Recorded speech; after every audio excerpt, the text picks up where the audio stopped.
chair. Well, then the other one must be around here somewhere. Oh, blow it, I'll get myself another pair. Hold it. Look at that. Would you believe that? Ah, the little love. Little love be blowed. I'm not having him wearing earrings. Well, not clip-ons anyway. Hey, do you know your son's playing around with earrings? It brings an out as much as Boy George. You can play around with your frock at home. Now, where's my sandwiches? Typical. What was the last thing I said to you last night? Get off, I'm too hot. Brian, about coming home for your dinner. Oh, flipping heck. Well, I'm surprised you forgot that, love, seeing as it's an event. Ivy, she's his grandma as well, you know. She's every right to see him now and again. Now and again? Once every Preston Gilmore like. Come on, Gail, we haven't clapped eyes on her since Christmas. You'd have something to grouse around if she was round here every 5 minutes, wouldn't you? Hey, out at clinch, you two. Come on, break clean. Oh, we're not rowing, love, we're just passing opinions. Anyway, she might have come to see me. I am her only daughter, you know. It is my mum's house, love. All right, if she's not welcome, I'll tell her. Now, don't talk daft, love. She gets on your nerves as well. I've heard you say so often enough. I know. Anyway, she rang last night and said she's coming, so there's nothing I can do about it. It's a show willing, eh? Come on for your dinner. I'm well sure willing. I could have done with working through, but I don't mind your mum. She's got a bit of life in her. Thank you. Well, she has. I'll see you. I can't see me making it on for dinner, love. I've got that blouse to take back to Mark's. OK. So I'll see you tea time. Yes. Right.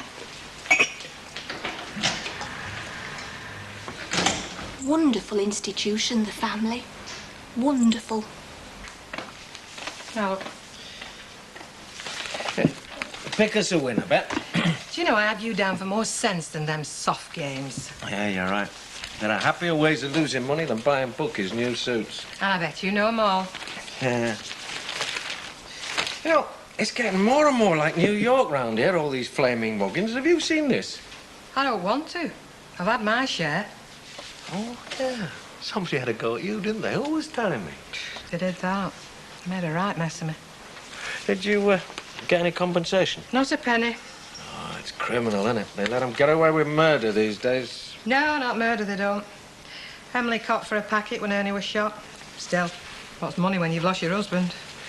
Yeah, so Betty was telling me. Yeah, but you're right. No amount of money can fetch your husband back, can it? No matter how much they cough up. 14,000, I heard. Price of an husband.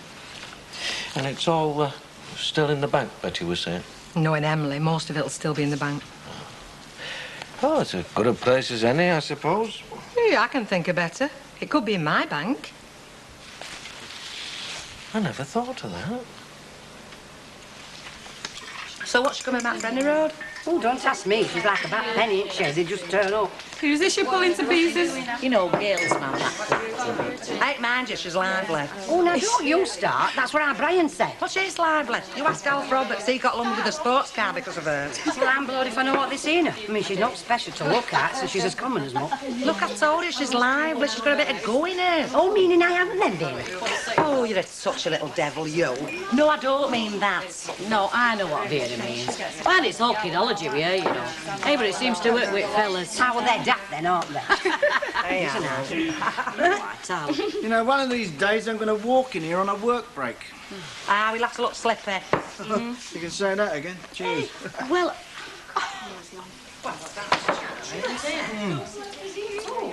Anything exciting? Hardly exciting. Very disappointing, I'm afraid. No, now what? Harmless? I don't believe it. Oh, come on now. You said this could happen 6 months ago when old Mr. Palmer died. You wondered how long it would be before his sons started changing things. Yeah, but I didn't have to be right, did I? Old Mr. Samuel would have died before he'd have bought anything but British. Well, that's exactly what he did do, didn't he? You've had several attractive tenders from a variety of outlets in the Far East, and it will be unfair to our retail customers, and indeed our sales staff, if we were not to take the advantage that they offer. What do you reckon, the Japs? Taiwan, Korea, could be almost anywhere out there. Yeah, they're all at it out there, aren't they? It's a religion to them. It's a joke to my lot. All right, you lot!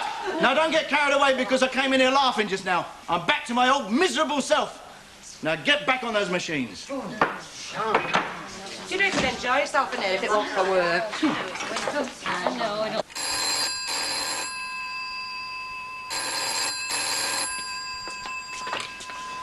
Hello, Rover's returned. Hello, Pete. How are you? Yeah, hang on a minute. Yeah. Go on. I'm not so bad. Just feeling my way, you know. Well, I came back to see the old folks. Yeah. What? Yeah. Who's running away? I'm not running away. No, look, you're talking to me on the phone now, aren't you? You know where I am. How can I be running away? Anyway, why should I want to do that? Yeah, I know.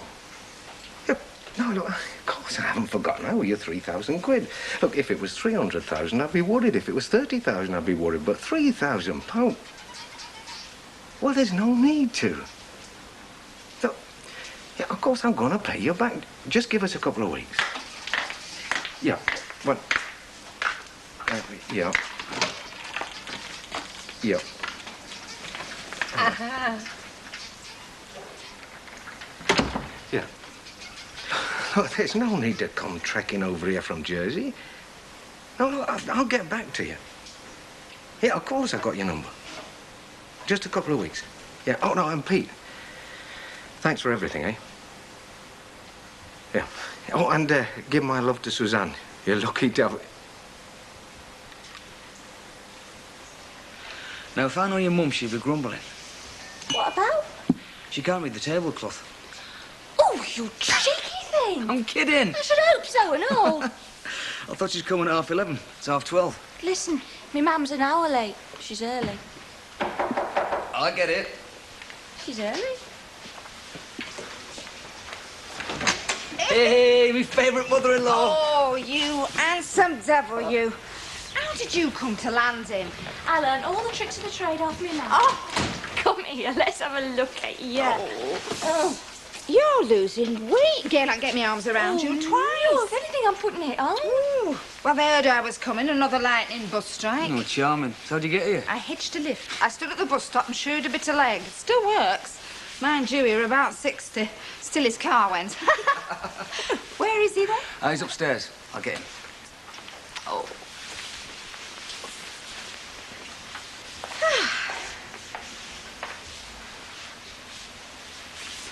I have got some news for you. Well, I didn't think you came just to see me. Go on, then. After we've eaten it, I mean, it's too good to tell you on an empty stomach. There's Barton Bridge. We could do it off Barton Bridge. It's not as easy as all that, you know. You don't just buy a pack of elastic bands, wrap yourself up in them and jump. I know that, but they've got special equipment, haven't they? So we find out who's got it and we ask for a lend of it. Well, I'm not jumping off no bridge on a piece of elastic. No, me neither. It's more money the hospital want, not more patients. Get off, it's a piece of cake. How about parachuting off Blackpool Tower? Right, you're on. Where do we get the parachutes from? Hang on, lads. Excuse me. Hey, come on, Billy. Where you been? Give us another last I've been scotch. changing the barrel, haven't I? Hold on. Last scotch. There you go. Just look as if he's got the troubles of the world on his shoulders, doesn't he? Well, it must be very disappointing when old customers desert you. Oh, it must. Excuse me. Yes. Go that way.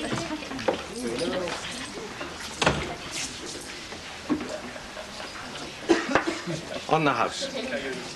Who? I owe you an apology. You caught me at a bad time the other day. You know, when you asked if you could use this place for charity, I just had some bad news from an old friend in Jersey.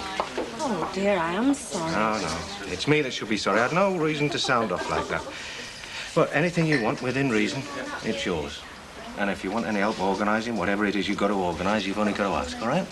Oh, Billy, that is kind of you. I haven't done anything yet.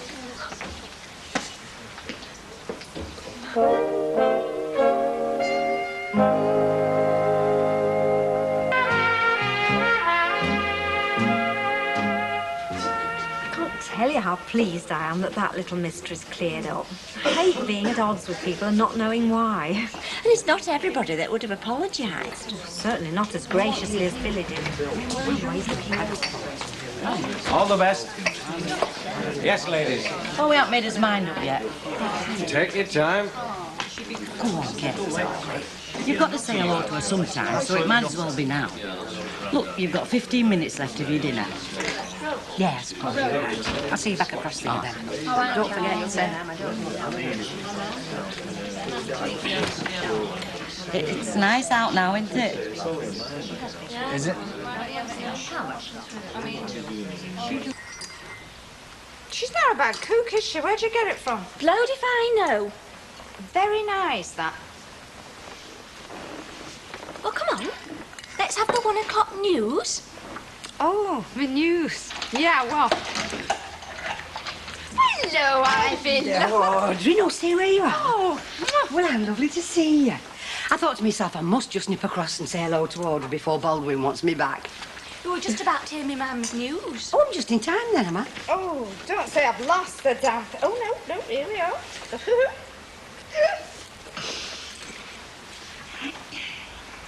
I am engaged to be married. Not again. Oh, don't be so cynical, Aunt Gail. This just happens to be Mr. Right. Well done, love. Oh, Yes, congratulations. thank you. Oh, take that look off your face, Gail. I mean, for once I am doing the right thing. Well, when did all this happen? Saturday night, he took me to this posh Chinese in Manchester. Oh, we had a lovely meal. He orders a bottle of champagne and pops the question. So there I was, Saturday night, lying in bed, turning it all over in my mind. And I thought to myself, here you are, Audrey, lying in bed, turning it all over in your mind, on your own. And I thought, blow it. He's what you've been looking for. A fella. The fella. We all need one, you know. You're all right, you've got yours. But we all need one in our lives, don't we, Ivy? Yes, of course we do. Well, when are we going to see him then? Actually, sooner than you think. 5:30. To make them get on train, you know, that in Japan. They're never. They're what? I've seen it myself. Hey, well, that's something you don't see in Japan. Workers starting before time. Hey, did you have a word with Mr. Baldwin? Aye. And they give me 2 back. Well, get lost. So what did you tell him? Well, I told him we were working as hard as we could. And he said, oh, well, we'll see about that. Oh, is that all he said? We'll see about that. I know, but it was the way he said it. What's going on about Japan, doesn't it? Oh, he's having his eyes just trying to scare us. He could sack us lot and take a load of Japanese on. Well, where would he get him from, eh? You don't many see many geisha girls in job centre. No, you don't, do you? Hey, did she turn up? Oh, yeah, she turned up all right. Full of herself, as per usual. She's got herself engaged. Engaged at her age? Oh, don't say that to her. I mean, she's only a young woman, isn't she? I had to walk out. I couldn't stand anymore. It were all, George this and George that. To listen to her talk, you'd think he were answer to a maiden's prayer.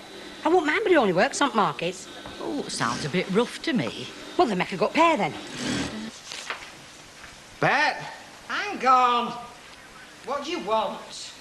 what's the new manager's name at the Flying Horse? Oh, it's under Flying Horse in phone book. I've looked it up myself. I know that, but what's the new manager's name? Marsden, is it? Yeah, that's it, Marsden. Vic Marsden. Heard anything about him? Not a lot. Although there's some folk reckon he's a bit of a big head. He's a publican, bet. We all get tarred with the same brush. Yeah, well, I haven't met him myself. Although I sat next to Peggy Thorpe on bus till the morning. She does a couple of nights bar work there. And she reckons he's easy going enough. Ah, it's good to hear. Only I want them to play us at summer. You know, pub games, darts, dominoes, that sort of thing. Yeah, we've done that before. Mind you, a while since. We can do it again then, can't we? It's for this hospital charity, you know, of Emily Bishop's. Oh, very nice. I'm sure Emily will appreciate that. We can but try. Hello, Vic. What do you think? Have I gone a bit mad with my eyes? Fine. Well, you would tell me if I had, wouldn't you? Will you be told? They're all right. Well, I don't want want them just all right, Gail. I want them better than all right. All right's not good enough. You look smashing. Ah, him I will believe. Oh, just in time, Ivy. Second opinion now. What about me makeup? I haven't gone over the top, have I? No, it looks very nice. Yes, very nice.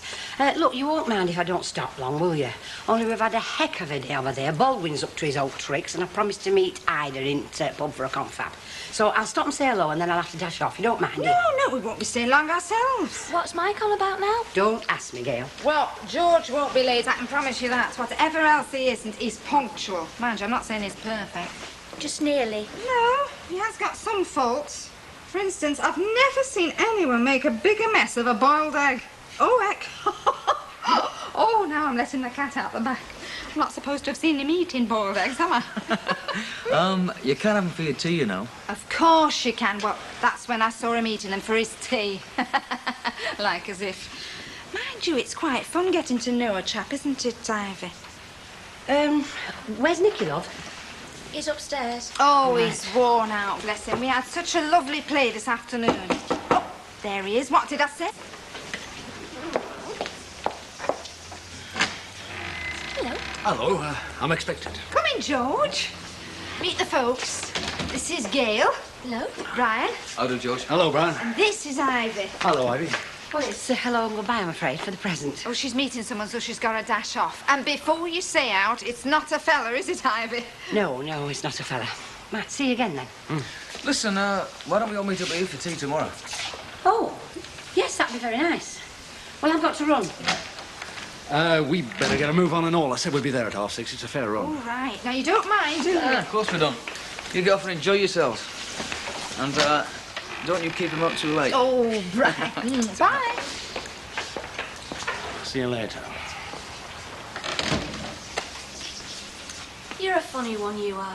Me, why? Pushing me mum to go out with fellas. Not exactly what you did with your own mum, was it? Your mum and mine aren't exactly alike, are they? In some respects, Brian, they're exactly alike. You changed, love? Ivy. Oh, thanks, Bed. Miles away, then, love. Parachute jumping? Oh, why not? There's nothing magical about it, you know. Young girls do it now. Yeah, when you've had training for it, yeah. Oh, what training? You don't need any training to jump off Blackpool Tower. Of course you don't. No, you need something I haven't got, and I don't mean a parachute. You know, I've been listening to this conversation with a great deal of interest. In a situation of this calibre, what you need is a sense of purpose, and he's the only one that's got it. So let's review the situation.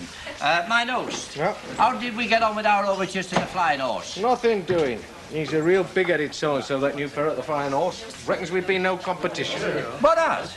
Anything. A cheeky devil. Get the weights out. We'll show him something, won't we, lads? We will, lad. Get the weights out. And the parachutes. Get everything out. I'm going to get on the blower to him again, and this time I'm not taking no for an answer. Right. There you go, you see, a sense of purpose. What your strategists call a primary objective. Yeah, but what are we actually going to do? That'll come, Councillor. Given a sense of purpose, all things are possible. It's all very well saying that. I was just saying, Mrs. Bishop, given a sense of purpose, all things are possible.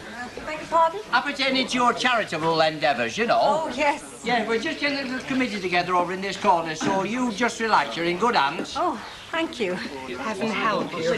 Well, at least he's enthusiastic. And enthusiasm's very thin on the ground, Bet. I know. I spend most of my life looking for it. You know what I've gone and done, don't you? What? I've only left my sausages in drawer over at road. And they're for us tea and all. Oh, come on, nuisance, I'll let you in. Why have you got your keys? I couldn't let you in without them, could I? Right. Now look, will he be told? You three are participants. Being council do the administrative part. Oh, I'm a busy man, you know. Well, then, the sort I'm looking for. A busy man will always find time to tell the good cause. You can give friends. Look, hang on a minute. Hey, come on, what do we do? Tell us, what on your hell we do? Listen, without a system, we'll get nowhere. You're in good hands.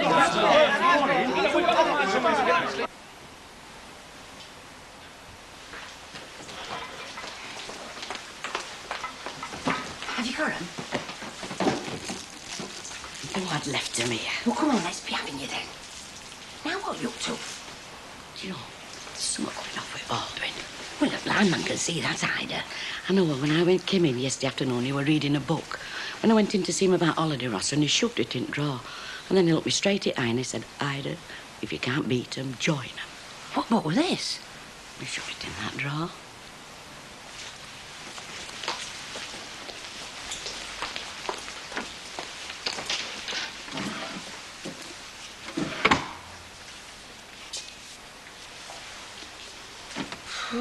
That's what he meant. If you can't beat 'em, join 'em. You know that frock that you're in when he's not there? Aye. Well, if I were you, I'd make it into a kimono. There ought to be a law against starting work at this time in the morning.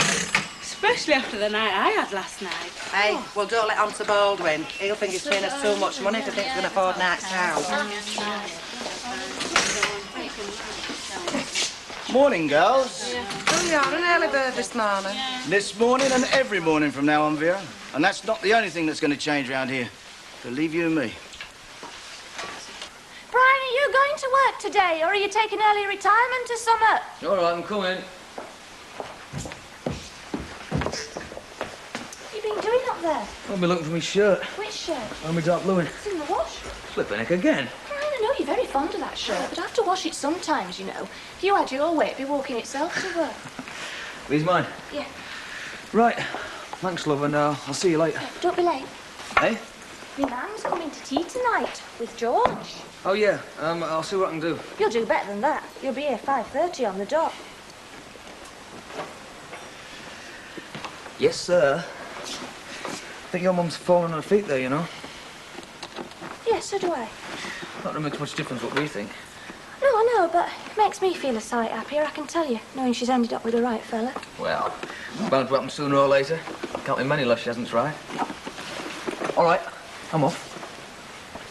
You better. Aren't you having a zone? I'm telling you, he's been reading this daft business book. Japanese business methods? As true as I'm standing here. Oh, it's probably a mucky one.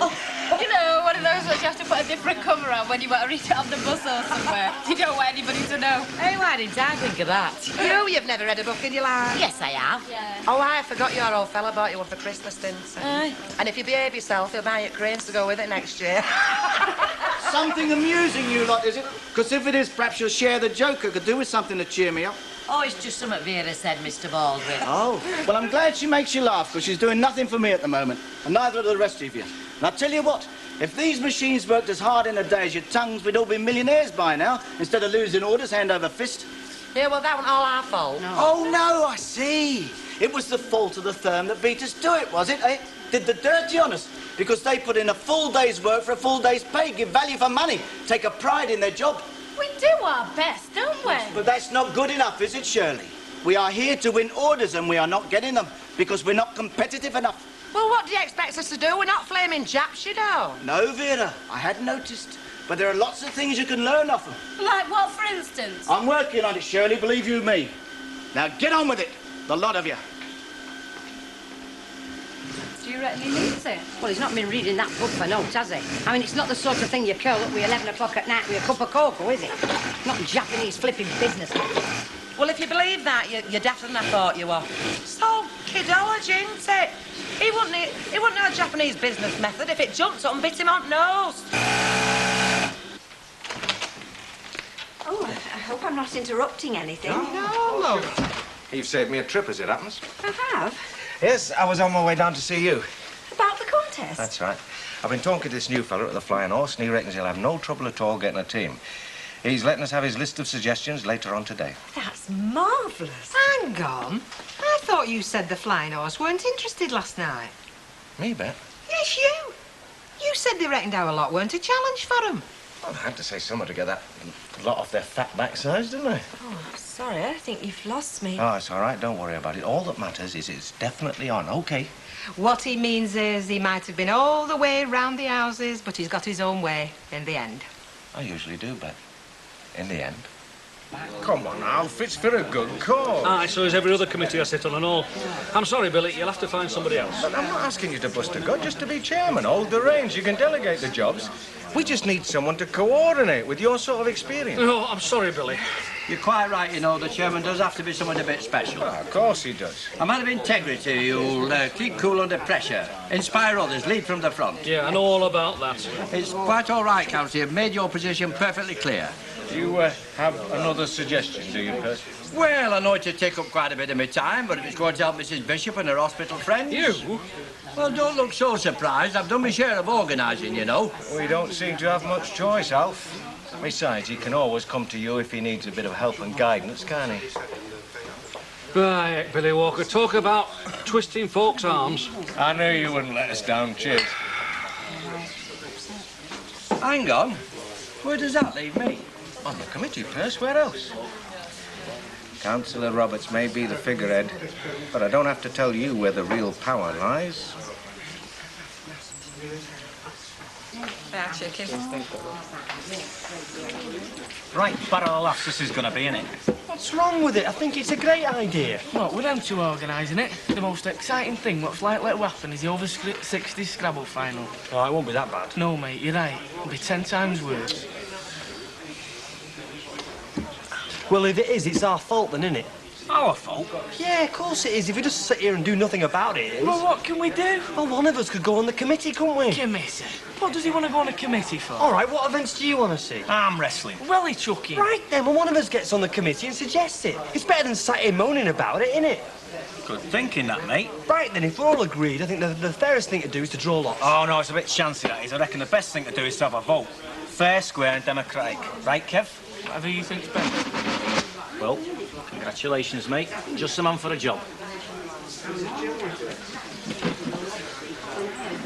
I think it's better than other. Hey, come on, you lot. Shake yourself. Chop, chop. Ha, well, that's good, isn't it? Chop, chop. Come on, Vera.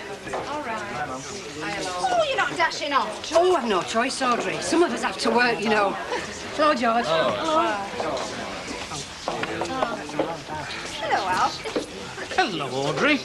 By gum, you're a stranger these days. I know. How are you keeping anyway? Oh, I can't complain, you know. Well, I can, like, but it won't do any good. Join the club. Oh, you don't know Alf, do you, love? But Councillor Roberts gave him his posh title. We're old mates, aren't we, Alf? Oh, aye, we are, that's aye. Hey, you're not so much of the old, if you don't mind. And this is George, my fiancé. Pleased to meet you, mate. Your fiancé? That's right. I'm a lucky fella, eh, Councillor? Yes, you are. Well, aren't you going to congratulate me? Oh, yes, of course. Congratulations. And best of luck to both of you. Thank you. Well, Who's the popsy? Gail Tilsley's mother. Really? And I'd be very careful what you say about her if I was you and all, especially in front of Alf. Oh, a mate of his, is she? A bit more than that. We all thought she was going to be the next Mrs. Roberts at one time. Then she took off back to some other fella. when you're ready, Billy. Come in, mate. And you reckon he's still carrying a torch for her, do you? I think he's had his hopes. I've got news for you. I think the flame just went out. Right. He don't look short of Robert, so that's for sure. Oh, Audrey's fella? Yeah. He ain't. How comes I never find any bargains like that on the market? Well, you never go to the market, do you? Well, now you come to mention it, that might have something to do with it. Go on, you duck beggar. Hey, what did you say you did, Ivor? Oh, can I help you? That's all right, Ivy. I'll look after her, I guess. Come in the office, please.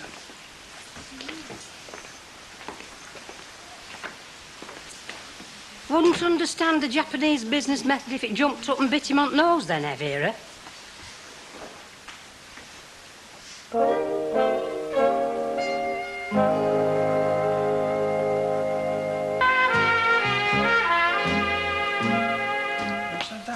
Hey, what's this about a bottle of beer? Thank you. Oh, the brewery put it up when they heard what we got in mind. Oh, great. You trying to tell us something, Perce? Only that it's nearly 5 past. That's very good. What are you on next? Days of the week? Well, we did say we were going to get cracking at 2, didn't we? We'll get cracking as soon as Emily arrives, all I right? hope this isn't going to drag on all day. I hope we haven't kept you waiting. No, not really, no. Well, not so as you'd notice anyway. Well, I'm happy to say that Mavis has agreed to join our little band, so I think we have a fair representation on the committee now. All right, would you like a drink, girls? Wet your whistle before we get started. Not for me. No, I'm fine too. Right, lead on, Macduff. Come on through. Take it easy, Hello, Macduff. All right, give us a couple of minutes till they get started, Bet, and I'll be right with you. I thought you were with them. Well, once they get settled, they won't want me hanging around, will they? I see. So you set it all up and then somebody else gets landed with all the work? A couple of minutes. Well, you've certainly had enough flipping practice. Hey, what have you ended up to in there? Well, it just seems to be yakking to me. Well, we know that, but what about? Well, us, what else? Well, if you ask me, I think it's flipped. I mean, fancy bringing in a Jap business consultant. Do you reckon that's what it is? Well, he ain't come to eat gas meter, has he? Come on, shut up and let's keep at it. We don't want him thinking we're a bunch of idle layabouts, do we? Oh, we don't have to, kid, do we? Baldwin's had plenty of chance to do that already. Well, that seems to be that, thanks. Oh, and thank you very much for coming, Mr. Yakimoto.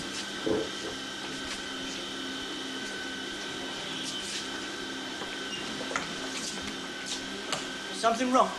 No, Mr. Bowie. Well, then let's get on with it, shall we? Well, I don't know about you lot, but I can't stand much more of this. So what's he up to, do you reckon? Well, I don't know, do I? But I'll tell you something for now. It's going to be no flaming picnic for us. Egg and spoon race. Right, any other ideas for the outdoor events? I think we've nearly got enough, haven't we? Well, hang on a bit. There's 1, 2, 3. We've got 8.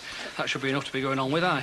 Right, anybody got any thoughts about this talent contest somebody suggested for the evening? I am all for that. Great idea. Just finished the day off nicely. Mavis? Yes, well, why not? But it'll need somebody to organise it, and, well, that won't be easy. Yeah, to make sure they stop sober long enough to actually appear, you mean? Yes, well, I think that calls for a volunteer, then. Well, seeing as you're asking... So I nominate Mavis.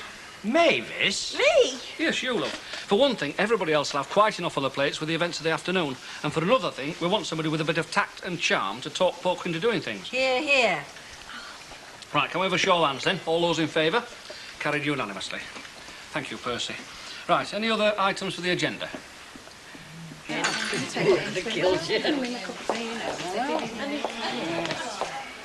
We've still got another 5 minutes, Mr. Baldwin. I know, Vera. I know how long your tea break is. It's the only time you have any enthusiasm about what you're doing round here.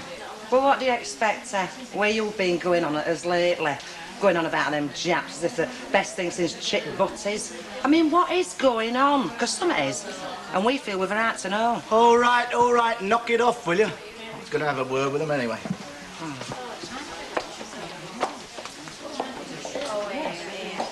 All right, you lot. Now, as you probably know, we lost a fat order to a firm in the Far East. Now, before you go on about it, just a minute, it's got nothing to do with sweated labour. It's all to do with efficiency, plain and simple. So I took myself off, make a few inquiries to see where we'd been going wrong. Yeah, but their machinery didn't come out of flaming out, did it? No, Vera, neither did the workers' attitudes. Attitudes? Yes, attitudes. You lot drift in here as if it's some Sunday school outing. You spend most of the morning talking about what you saw on the telly last night, how much you spent at the hairdresser, the price of fish, you name it. Hey, now, I'm not going to take this from him, But you can't deny it happens, can you? No. All right, I do admit that in the meantime you managed to get a bit of work done, but nothing like half what you're capable of. We do our best. No, Shirley, you don't. That is where you are wrong.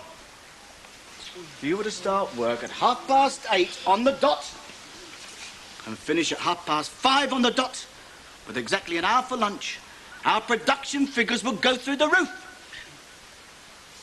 And that is where the Japs and quite a few others have the edge on you lot, don't they? I mean, they don't roll up 5 minutes late, do they? And half asleep, oh no. They probably arrive half an hour early.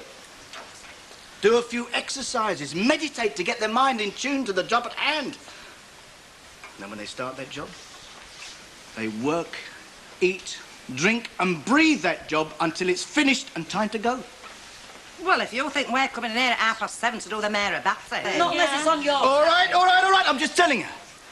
At 8:30 tomorrow morning, I want to hear those machines humming, not at 20 to 9 or 7:45, 8:30. And apart from your normal breaks, you will eat, drink and breathe the welfare of this firm until it's 5:30 and time to go. And I'm going to be here to see that you do it. Because if you don't, you'll all be down the road. And I'll be with you.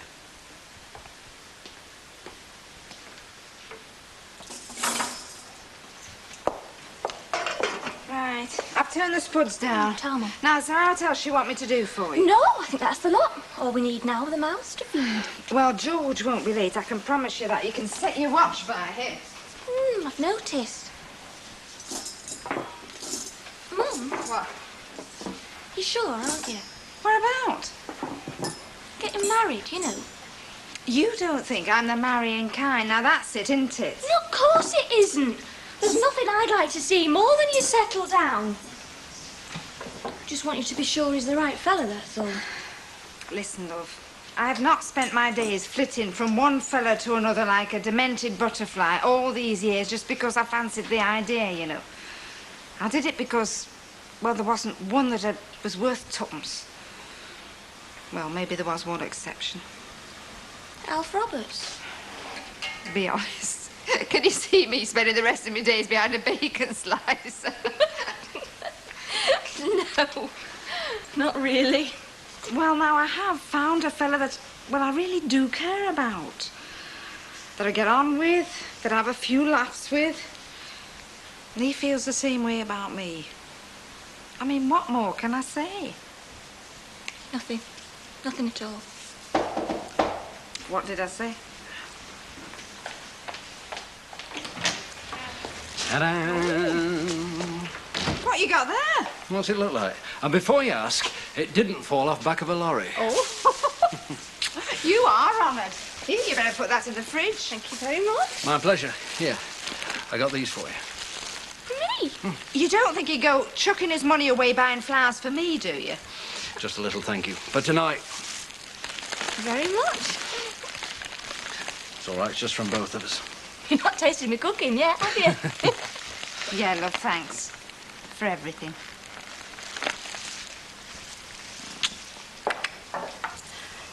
That's right, thank you very much.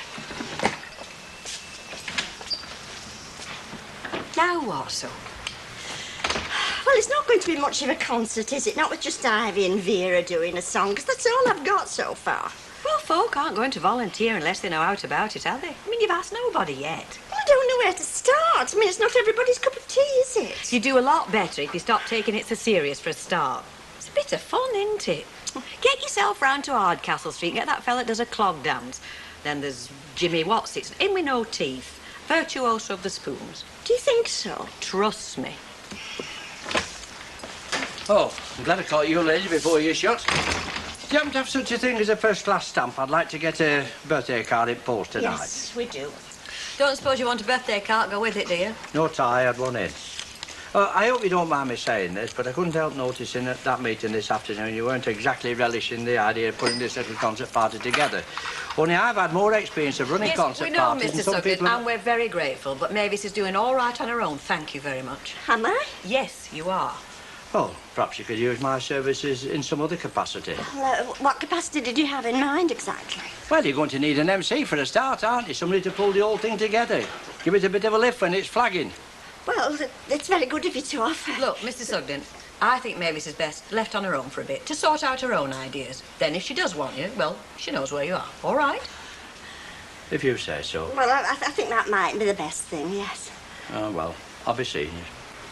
Unless, of course, you did something different, like diving off Town Hall into a washing-up bowl or farmyard noises or something. Now you are talking. Don't tell me you do dive off Town Hall into a washing-up bowl. Farmyard impressions. I was known all over the Western Desert for them. I think it was the link with home, you know. Who's this coming across the farmyard? It's Farmer Sugden with his faithful dog, Chef. All right, you've made your point. Get his name down. Not bad, eh? Not after all them years, you know. I'll tell you what, love. Put me down to close the first half. And then if you need another spot in second, I can do it, you see. Because I do bird impressions as well, you know. Oh, aye. I do. Aye. Well, all the best. Thank you.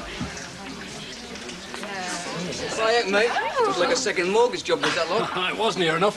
But who's counting? It's not every night we push boat out, is it? Now he tells me. Well, cheers. Hang on a minute, hang on. We've got a very special toast. To the happy bride-to-be and a fella. All the best to you. All the best, Mum. Oh, thanks. Both of you. All of you. Cheers. Cheers. So when's the big day, then? You're not said? That's because we haven't fixed it up yet. We thought maybe next month, didn't we, love? That's right. There you go, sir. Cheers, Billy, mate. I'll get it. Ciao, Beth. 17 double top. 17, clown? I'm lining it up, It's too late now. You just gone and blown it, haven't you? 2 double top. Might help if you get him inside the wire. And it might help if you shut that clanging manhole of yours for 5 minutes. Give us a chance. Hey, I hope you've not put him down to chuck arrows on Saturday. Because if we have, we might as well throw in the towel now. Nobody's chucking arrows. There's not like that. So what have you put us in for? Well, it wasn't easy. I had to take into account your many talents, tactical thinking, work out which one you'd be best at, which event you'd have the most chance of winning. Good thinking, that, mate. So? Well, you're in the egg and spoon and he's in the three-legged. Great. It's so encouraging to see so many people rallying round, even the youngsters. You know, I must admit I got shivers down my spine when I began to think what we'd taken on. Now things are beginning to take shape. I think I'm actually looking forward to it. And so you should. I reckon it's going to be a day to remember, is Saturday. What did you just say? I said I reckon Saturday's going to be a day to remember. I reckon you might just be right. That was Fred on the phone. What did he want? The doctor's signed him off. He's coming back on Saturday. Right, I'm off. I'll go and compare notes with Mavis, see how she's going on with her plans for the talent show. I really can't thank you enough for all you've done to get this off the ground. Without you, well, I can't tell you how much I appreciate it, Billy.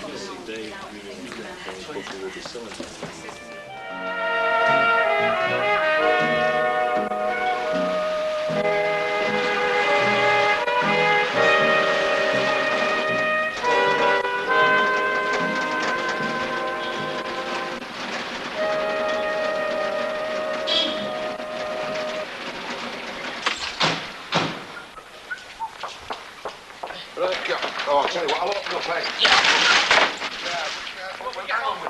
Yeah, check the bed out, hey. Okay. Well, you could do that. Give us a lift for this. Yeah. Shall I move this in? Yeah, check that in, yeah. Right, okay. Right. Something to be made on that board over there with us, you know.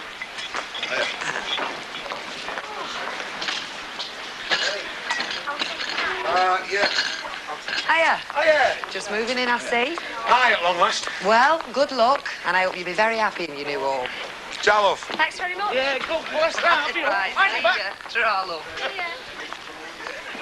Come on, Kev. It doesn't take Straight all up. the day, you know. Testing, testing. 1, 2, 3, 4, 5. Mary has a little lamb. It's Morning. big. Morning, Deirdre. What the heck's that? The megaphone. I'll leave that later on for crowd control. Crowd control? It's not exactly the cup final, you know. Where'd you get it from? I borrowed it from the Parks and Cemeteries Department. Did you? Well, parks, yeah, I can just about see it. But what do you do with one of them in the cemetery? I mean, it's no good shouting everybody up, is it? All right, all right. I'm going to be very grateful for that today. If weather keeps up, we'll have quite a crowd. Oh, that reminds me, I put the ice cream and lollies in the cabinet, but don't forget, if there's a run, there's plenty more in the freezer at the back. Right. Where are you going to be when this run on ice cream starts? I'm going to be out there. Look, the shop's going to fall on you today, I'm afraid, love. I mean, not only am I the chairman of the Rovers Committee, I'm also the referee, the scrutineer, not to mention... Chief cook and bottle washer. It's no easy task, love. You're there to be shot at by all sorts of people. Still, somebody's got to do it. Yeah, I wouldn't mind watching this pub Olympics myself. I mean, we could always shut the shop up for a couple of... I'm sorry, I didn't mean to blaspheme. It just slipped out. Morning, Mavis. Morning. We're going to have a talk, Alpha, about this concert in the Rovers Why, tonight. what's gone wrong now? Well, I just think we're going to have to call it off. I mean, I know it's for a good cause, but we don't want it to be a shambles doing. There's just great yawning gaps in the programme, and if some of the faint hearts give back Look, word... stop worrying, will you? If the worst comes to the worst, Deirdre can always do us a dance. She can do us the dance of the seven light ales, can't you, love? You'll be lucky. Anyway, I can expend my act, you know. And I can put a bit of singing in on top of the comedy stuff. Didn't know you sang. Oh, yes, I've always wanted to sing through one of these. Used to see it at pictures, you know. Fellas in blazers and straw hats. There's a rainbow round my shoulder and the sky up blue above. What do you think? I don't think it's for me to say. I think what Mavis means, Alf, is don't call her, she'll call you. It's going to be a long day, is this? Talk about pub Olympics. We'll be doing the marathon. I've still got my shopping to do, you know. We've got an extension till 4 o'clock. Shopping will have to wait till then, Betty. I want you both here all the time we're open. It's going to be a case of all hands to the pumps today. Unless the flying horse lot suddenly throw a Russian wobbler and do a boycott. Right, that's the select bottoms. I hope you've done a thorough job, Hilda. I always do a thorough job. Your mother never complained. It's not my mother that's asking. It's me. Yeah, well, you can go and have a look if you don't believe me. Any road, I've done all the scrubbing and cleaning I'm going to do for one day. It's bad enough doing it during the week. By rights, I ought to get time and a half for Saturday morning. Hey, Hilda, somebody told me you're going in for one of these races. Yeah, that's right. Ladies' egg and spoon. Yeah, I'm down for that. Alf Roberts and Percy Sugden mothered me soul out to go in for it, but I don't know why. I do. They wanted to watch you running. Oh, take no notice of him. Your son will be cheering you, will, Hilda? Oh, not him, no. I can't shift him away from that telly on a Saturday. He'd sooner watch horses running than me running. It's a funny sort of outing, this. You just go out your front door and you're there. Right. I think I'd much rather go to Los Angeles, though, and see the real thing. Oh, no, I wouldn't. It'd be bad enough living here, being on the telly morning, noon and night. Mind you, I go to Los Angeles like a shot, but I'd not go near those Olympics. Are there any more dirty plates in there? I don't think so, mate. Reckon you got the lot. Right. That's it. Oh, smashing. We're all sorted and sided away then. Thanks very much, George. My pleasure, love. My Bert's always used to tell me we're washing up, you know. And he was just same as you. He'd sooner wipe than wash. So you got well trained, Audrey? It's all camouflage, Brian. As soon as we're married, I'll not lift a finger. Go on, Nicky. Give your Granny Potter a kiss. Look, you know, I'll swing for you if you keep saying that. Honestly, it's bad enough you making me a granny. Oh, you meant She to. loves it. Hey, are they having a glamorous granny contest at this pub Olympics? I do that, George. I think we suggest it. Don't you dare. Yeah, but no use you going in for a glamorous granny contest, love. You'd have no chance. Nobody would believe you were a granny. Oh, you're dead smooth, you Hey, are. come on, Nicky. Let's go see the fun, eh? Keep it simple, that's what I say. 3 points for a winner, 2 for a second, 1 for third. Fair enough. All right then, that's settled. Have we time for another? I don't think we've Ah, there you are, Councillor. I'm beginning to think you fell down a big hole. Why, what's gone wrong? Oh, there's nothing wrong. I've got a blackboard and needle set up out there so we can keep a running score, and I've got some spare chalk, just in case. No, the only thing that's missing now is you. And the crowd's getting very restive. Oh, let them sweat. We were just going to have another pint. Percy, I don't think you've met Sid Duffy, have you? Sid's the chairman of the Flying Horse team. Percy Sugden, glad to meet you. I hope we have a good, clean encounter, Mr. Duffy, and may the best team win. Taking it a bit serious, are you? It's just a bit of fun, isn't it? Well, I suppose that's one way of looking at it, but it's not mine. Yeah, well, you know what they say, Percy? It's not the winning that counts, you know. It's the taking part. Have a drink. No, thank you. I'll tell you what, Councillor. Then is your megaphone, and I'll go out and give the crowd a rundown on the afternoon's event. No, I'm not letting this out of my keeping. I've signed for that. Hey, I'll tell you what, though, Sid. I think we better get out there and get started. All right. Sooner we get these games over, sooner we can get down to some serious drinking. Hey, is the racing starting? Speeches first, love. Speech? What speeches? Well, there always has to be speeches. Things have to be done proper. Oh, well, we'll get out when we get the chance. Speeches? That Percy's a right pain in the neck when he wants to be. Fred! Here's me talking about a pain in the neck and you walk in. Take no notice, look. She's glad to see you, and so am I. It's true. I've never believed it, but it is. What the heck's going on out there? I just turned the corner in the street and there's flags all over. I thought, hello, is all this for me? Well, it is. How you feeling now, love? Ah, not so bad, now, love. I'm glad to be back on your own. Well, that won't last long, love, I can tell you now. Oh, Fred, you're back then. Fit for work, I hope? Well, more or less, but well, the quacks had to take it easy, you know what I mean? Oh, they all say that. They have to cover themselves. Get us some crates of light ale up from the cellar, will you? Are you still glad to be back? Feels as though I've never left.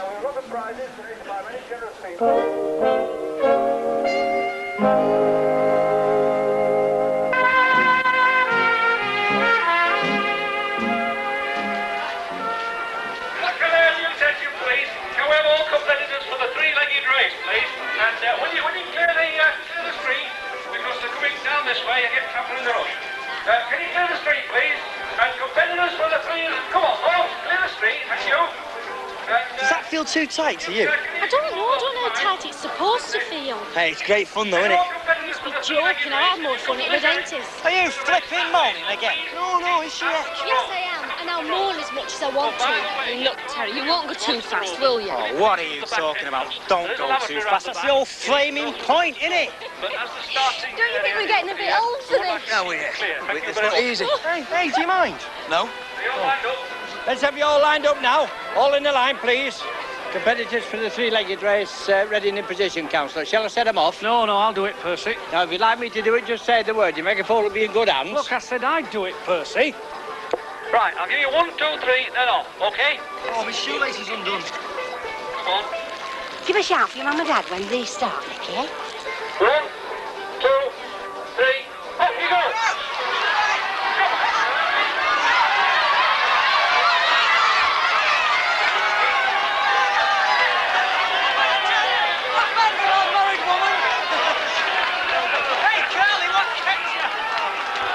On the wrong side, don't you think so, Ellen? I think it's stupid. No, I think if I'd my left leg backed into the right leg, I think we'd have done a lot better. Still, we'll know next time. What do you mean next time? There isn't going to be a next time. No, I was just saying, with practice, we could get it right. That's all I was saying. Well, if you think I'm going around with my leg fastened to yours, you can forget it. Come on. Well, where are you going with that? Same as the old house, bathroom. I'll tell you what, Dad, I don't know why we bothered bringing that old washing machine. It's falling to bits. Yeah, all right. Well, I'm only telling you. We do need a new one. And there's a sale on at that shopping precinct. All right, I'll think about it. Let's get moved into the house first, eh? Only me. No cheek. Oh, your door wasn't locked, so I thought I'd just pop in. Well, with you not being outside enjoying the festivities, I knew you must be busy. Yeah, we are. Oh, it's a trial moving, isn't it? Do you know, I remember when me and Stan first moved in. I remember thinking then how nice it would be, you know, if a neighbour had popped in to say, welcome to the street, like. Well, thank you very much, Mrs. Ogden. Have you met Debbie, my daughter? Yeah, of course she has. Oh, yes, we've seen each other in the corner shop, haven't we? Oh, I'll bet she's a right little mother to you and your cabin, isn't she? If you mean, is she a right little bossy boots? Yes, she is. Terrible. Now, just think on. If there's anything you need, I'm only the other side of that wall. Now, don't be afraid to ask whatever it is, whether it's a cup of sugar or a shoulder to lean on. Ta. Of course, I'm not one to speak ill of nobody, you know, but, well, what had this house before you didn't go in for a lot of sweeping and scrubbing. No, I'm afraid you'll be finding dust in many a corner. Well, Mrs. Ogden, we've got a lot to see to, love. Yes. Yeah, you know, it'll break your heart. Oh, I'm just glad to have decent neighbours for a change. The things I could tell you. Mrs. Ogden, we're shouting for you outside, egg and spoon race. Oh, heck, I'm in that. Hey! Well done, Arked. That's the most useful thing you've done all day. Can we have competitors for the ladies' senior egg and spoon race, please? Now, it is... Hang on a minute, wait for me. Look sharp, Mrs. Ogden, you're all up procedures. Yes, well, I didn't hear the what's it, you see. Perhaps I'd better do announcing, Council. I always had a good carry-on parade ground. Now, if I had your megaphone... Look, you're not having the megaphone. Just get them lined up. We're still one short. Oh. I'm in this. I've got my egg and spoon all loaded and ready. The equipment's already provided. No thanks, I've provided my own. That's against contest regulations as laid down by the Joint Committee. Egg standard, size 2. Spoons, table eggs for the carrying of. We are not in the flaming army, you know. If we were, you'd have to sign for that spoon, and it'd have to be polished before you brought them back. Well, I want my own egg and spoon. What's this, then? How the hell did that get there? By rights, I could demand disqualification. Pardon me, that's highly debatable. She hasn't come under starter's orders yet. Seeing as I'm a good sport, anyhow. Oh, come on, we've got a lot to do yet, you know. Now then, 1 to be ready, 2 to be steady. Listen, what you should say, it's on your marks, get set, go! Well, come back, what are you doing? Well, it really liked him now, he said go. It's got nothing to do with him. I just want to see it done right, that's all. Right, get ready again. Ready, steady, go!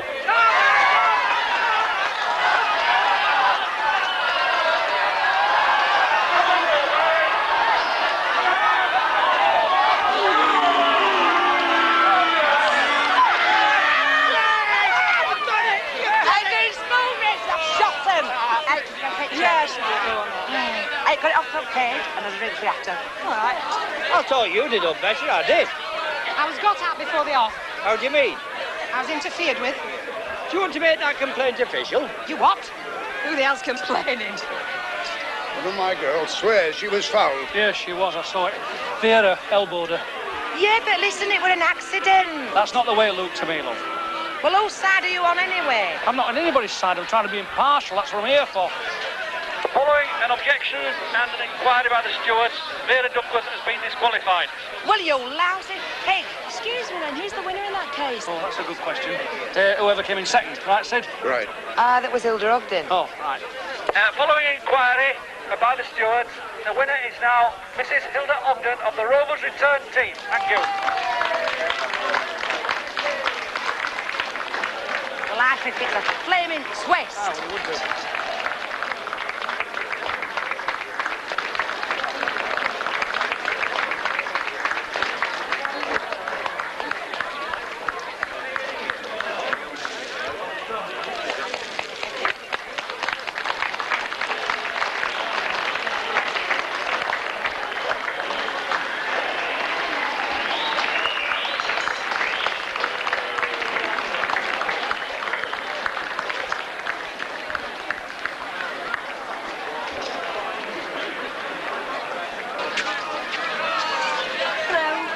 Mrs. Bishop. There's one like that who runs for Russian at East Germany. It's one of them places. I'm sure it's a fella. What, you reckon it's a bloke in Zach, do you? I'll bet on it. Quid on it? How are you going to find out, though? There's only one sure way. Leave it with me. You dare. Stop pegging him on, will you?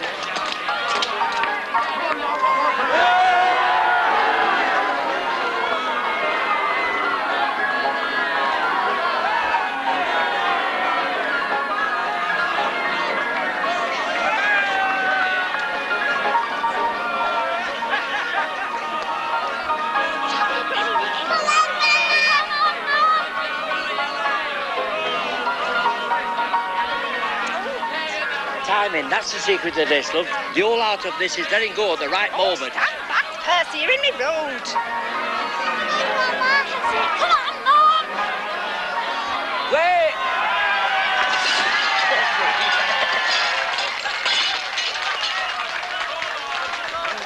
You just can't help some people. They just won't be told.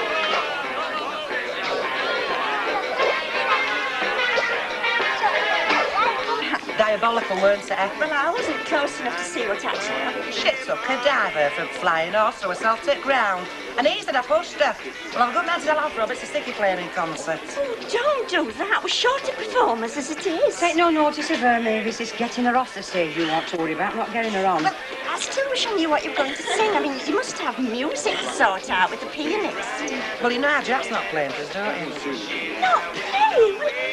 Scott, who's the only pianist we've got? Mavis, don't get your drawers in a turmoil. We've got Sid Duffy playing for us, in for Flying Horse. All right. Do you know he's got a lovely touch, Sid Duffy?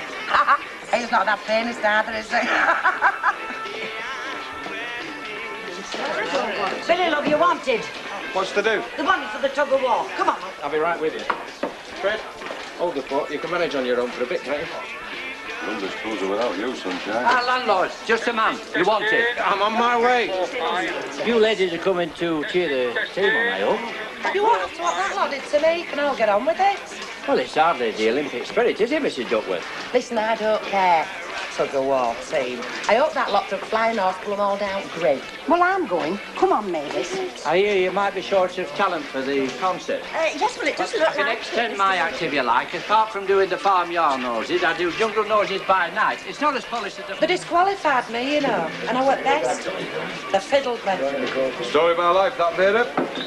Somebody told me that the world's most perfectly developed man was in here, happened in my youth. What do you want? Look, sunshine, we've got a tug-of-war team outside there, half of which are little lads. Well, what's it got to do with me? We want you to kick sand in the faces of the opposition. You should be on that road, Fred. I'm convalescing, I mean, the quack told me to take it easy. Fred, your pub needs you. Tell them to get knotted. What have they ever done for you, eh? Look, Fred, it's the last event of the Pub Olympics. The scores are all level. I mean, it's all hanging on this tug of war, love. Tell them to get stuffed. Oh, come on, I'll man the bar for you. Oh, come on, Fred. We all know you can't pull a bird to save your life, but at least you could pull a rope. So you've got a right way with words, you Lynch, haven't you? Watch yourself, George. You don't want your ruptured or anything like that, do we? Come on. Sure, this is all right. I'm not a pub regular, am I? No, you're over the morning. Just as good. We've got no chance. Look at that lot. They got no little lads on their team. are you talking about? You and Curly? You might as well admit it, Kev. You're not exactly built for tug of war, are you? What? Look at Curly. He's like a streak of paint. Oh, to tell you the truth, mate, I think they're right about both of us. Now, we've got the prizes coming by this together of people. We've got several prizes from Power Sports, various cups and badges, and various shields. We've a lovely box of chocolates from Clark's Bonbons. We've a fine bottle of whiskey. I'm hoping to win that myself from Newton and Ridley's. We've a bottle of white wine. Stand back, you lot. Your worries are over. I give you Super Fred. Oh, that's a good idea. It's a bulk.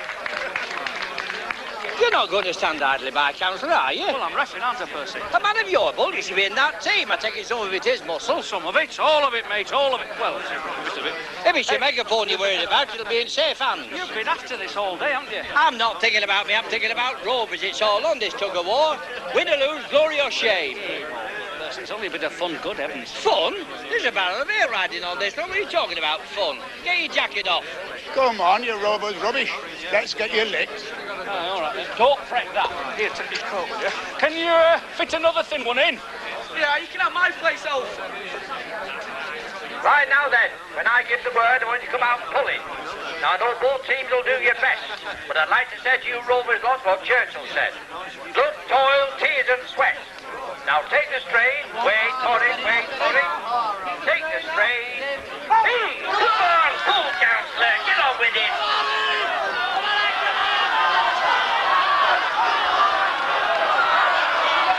Come on, Fred, get your back into it. Fred, you're on a promise!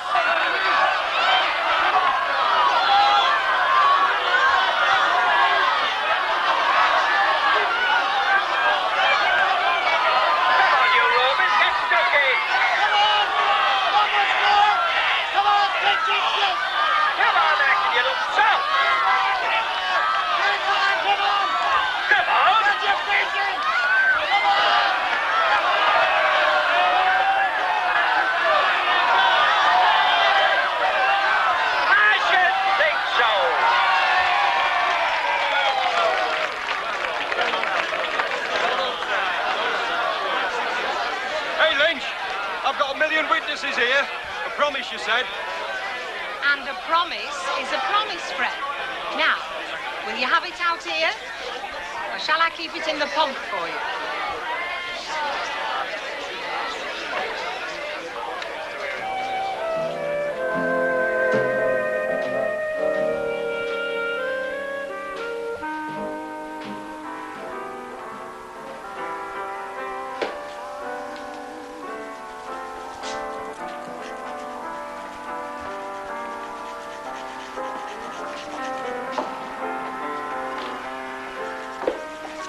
Where is everybody?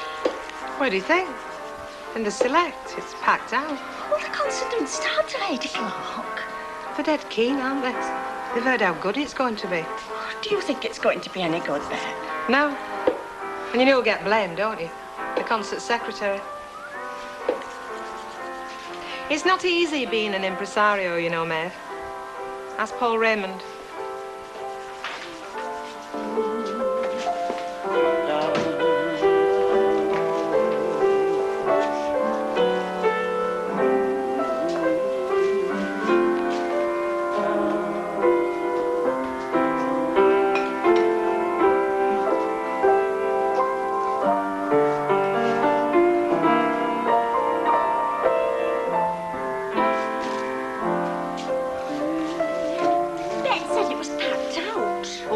Lovey, but they've all left. Got fed up with waiting. I'm only pulling your leg, love. What are they doing here? I've no idea. They've been here since 6 o'clock. Said they wanted a good seat. Oh, I nearly forgot. Mr. Duffy. She's here, concert secretary. Wants a word with you, Duck. Yes, can I help you? Have you heard this piano? Well, only just now. Listen, listen. You hear that? That ringing noise? No? This piano's out of tune. Are you tone deaf or what? Well, yes, I am, actually. And you running a concert? What sort of acts have you booked? If they're rubbish, I'm not guaranteeing to play. I'm a music lover. Oh, take no notice, Lovey. He's upset. His lot from the Flying Horse have just lost sports day this afternoon. I've got a premonition of total disaster. I really have, Betty. Oh. What do you think, then? Vera. Really. Right. Amazing. Absolutely amazing. Hey, well, it didn't take me long enough to get togged up like this. I just took our Jack's clothes from bed end. It'll be sensational. No, we aren't me, she won't. Oh, no. Oh, get you. Do you really think we're going to look like Fred Astaire and Judy Garland at Easter Parade? Hey, well, I'm Judy Garland, naturally. Till you open your mouth, Vera. Right, we'd better get off. Have you two sorted yourselves out yet? Yeah, I'm going first, and I'm coming back to you, Brian. Oh, you can stop all night for me, because if they're all going to look like them two... Hey, you're not too big to have a clout round here, old Brian Tosley. Right, come on, Vera. I suppose our public's awaiting us. Hey, and out the lucky kid. Hang on. Wait for me, so get me back. See you. Ta-ra.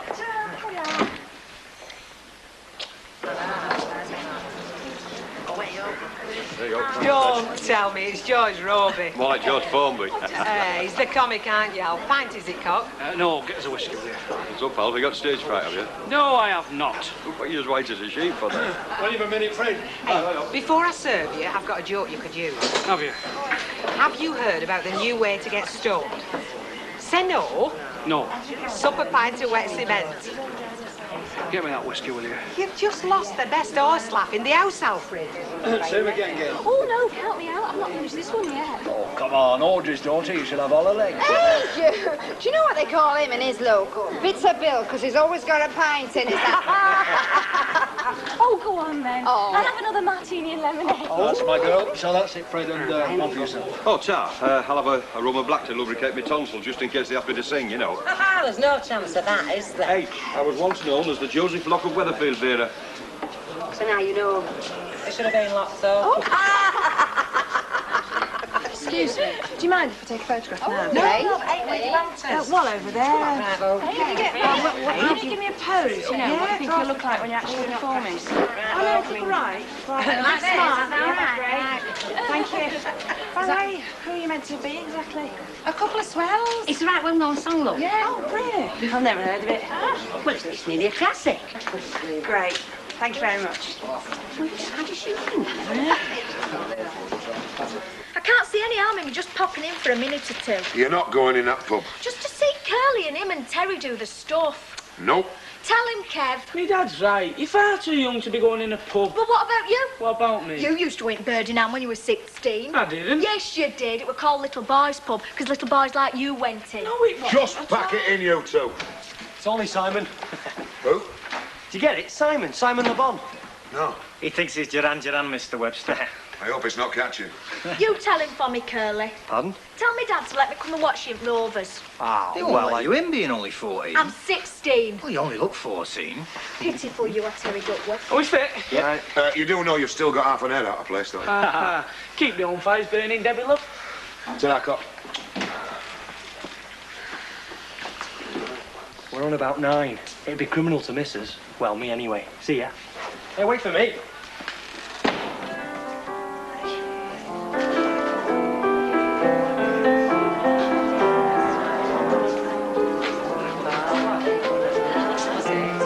Hey, what are those lot from the Flying Horse doing here, Betty? Cause trouble if I know them, love. Hey, look, there's that couple, me and Brian, reading the three-legged race. Did we do well, eh? So you keep saying. You're only jealous. Well, I thought you were a lovely mover, even on 3 legs. It was good. He's talking to an agent. He wants to book us for a nationwide tour. You're kidding. Yeah, he is. Getting me pulled for a new guitar, actually. Where do you two? Is it all right if an old man sits with you? No, do you? Much better looking than your son. Oh, sure. You did very well with the piano, Mr. Duckworth. It's a good job I'm an artist, I tell you. Right, ladies and gentlemen, I think we're about ready to start.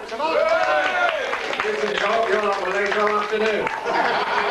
Right, I think you all know what this concert is in aid of, the hospital fund, and I hope you've all given very generously to Mrs. Bishop on her door. Yes. Because those that haven't won't be allowed to use the cludges. Right, let's get on with it. You can say that again. I am told that for your delectation and delight, we have a positive blaze of talent.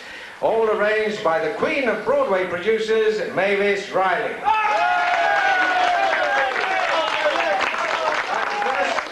First, ladies and gentlemen, is Old Enoch and His Country Sounds.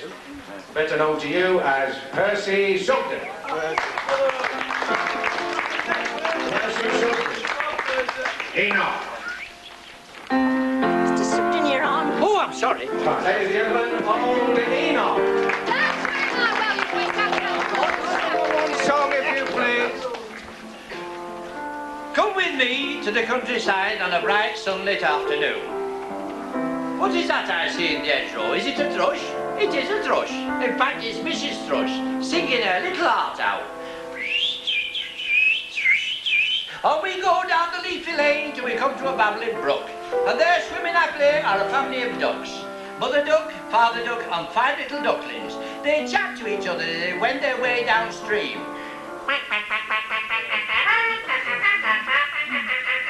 On we go over the old stone bridge to Appletree Farm. Who's this running to meet us? Why, it's Shep, the friendly sheepdog. Hello there, Shep. Hello there, Enoch, he's saying. Ah, now then, what are those beady eyes I see peering over the barn door? Why, it's Patience, the brown cow. Hello there, Patience. Moo, moo, moo, moo. And somebody sounds very, very hungry over there in the pigsties. It'll be Betsy, the large wife. God.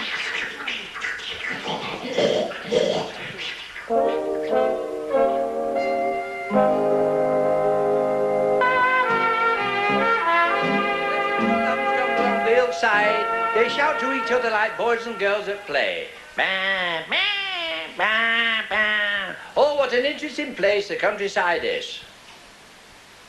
Oh, what an interesting place the countryside is.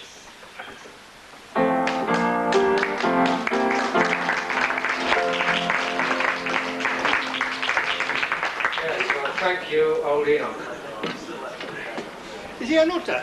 I'll nut you in a minute, mate. All right, Percy. Thank you very much. Right, there I will thought it now went be down a very well, didn't you? yes, yes. I wrote it all myself, you know, every word. Well, I was a megastar in Catholic Army Camp, you know, in 1942. Oh, I wrote that. I'll go and get changed now. Come back and have a pie. Wasn't he awful? At least things can only get better. Where are you off to? I'm going. I can't stand any more of this. I'll let Brian come and suffer. Howard. I know. Yeah. See you later. Don't worry, I'm not offended. Well, I am. I'll see you. Bye, lovely. Excuse me. How did you manage to have a daughter like her? Because I'm clever and beautiful. Ladies and gentlemen, Mr. Chaz Pickles wants to get on with some serious drinking and is anxious to get started. So, Mr. Chaz Pickles.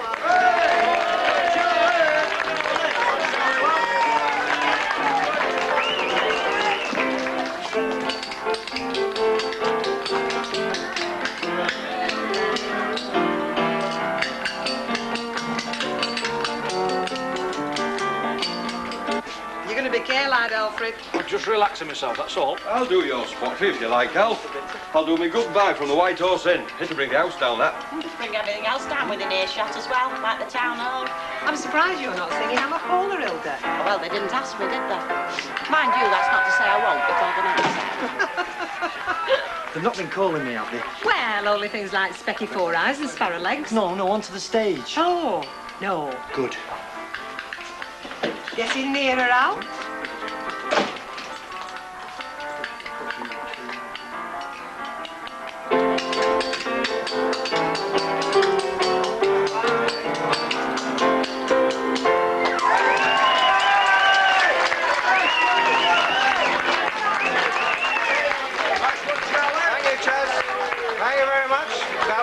Wasn't it, folks? In fact, it's miraculous when you consider what pub he sups at. Right, and now we have one of our artists, that walking cornucopia of mirth, Alf Roberts. Alf Roberts. I'll get it for you, lovey. Thanks, Beth. Alf, it's your big moment, love. You're on. Look, Alf. Are you all right, Alf? I'm fine.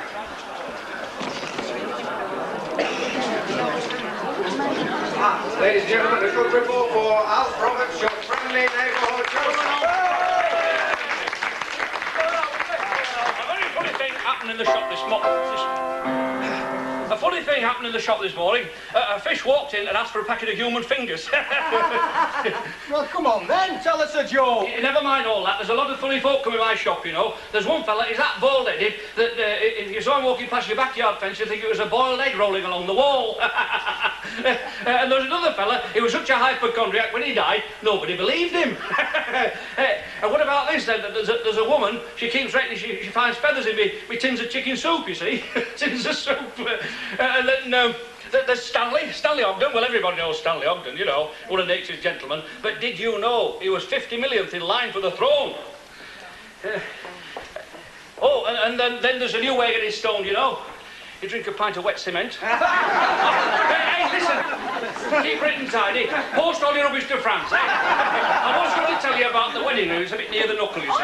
No, hey, did you hear about the married couple? They were on honeymoon, and he'd taken his gollywog, and he'd taken his pair of bicycle clips. And his wife said, what you brought them for? I'd much rather stop in, love. You going to the Rovers? We've got the house to ourselves. Oh, yeah, and you take advantage of it, I don't think. Do you know that married couples after 2 years of marriage make love less than twice a week? That's a lot. On your way before I frighten the life out of you. Nah, you wouldn't. I would. You would. Right, I'm off. I'll see you later. See you.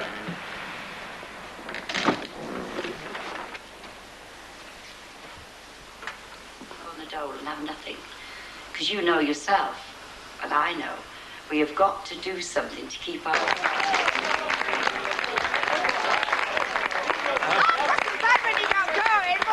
I've heard worse. Keep lads a clap nearer. Why should anything but funny? And a bit miserable, yes. Oh. Thank you, ladies and gentlemen. I'm sure it's no more than Alfie deserves. I don't know why he doesn't do it for a living, do you? Be a comic, I mean. You'd start if he did.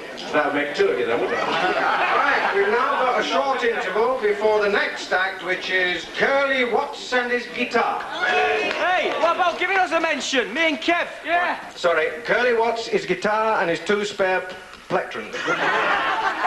What's a plectrum? It's what I pluck my strings with. Oh, you were great, Alf. Wasn't he, Betty? Well, I mean, I laughed. I don't normally laugh at jokes, you know. Right, so what you tell him, you know. Didn't like what you said about my Stan. Always been a figure of fun, my husband. Yeah, but nobody hates him now, do they, Hilda? Except me. Well, no, I suppose not. Well, then. Yes, love? Would you mind if I just listen to my brother and his mates? Only for a minute or two. Yeah, of course you can. I think that's them just starting. Smiling from your heart to mine, come and cross it with me. The tears making the river below will only add to the view. My love is a language linking your thoughts and mine. Come and speak it with me. The lies that we shall tell in the end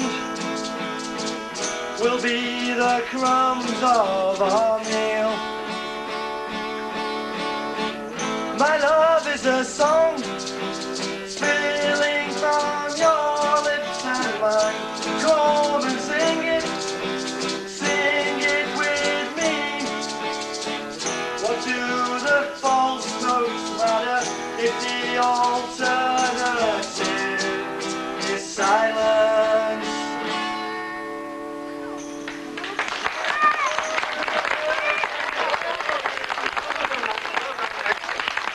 Right, we've now come to the last act. Some might say unfortunately. Hey, watch it, we'll go home, you know. Yes, we're very temperamental with Right, ladies and gentlemen, Ivy and Vera, the singing seamstresses.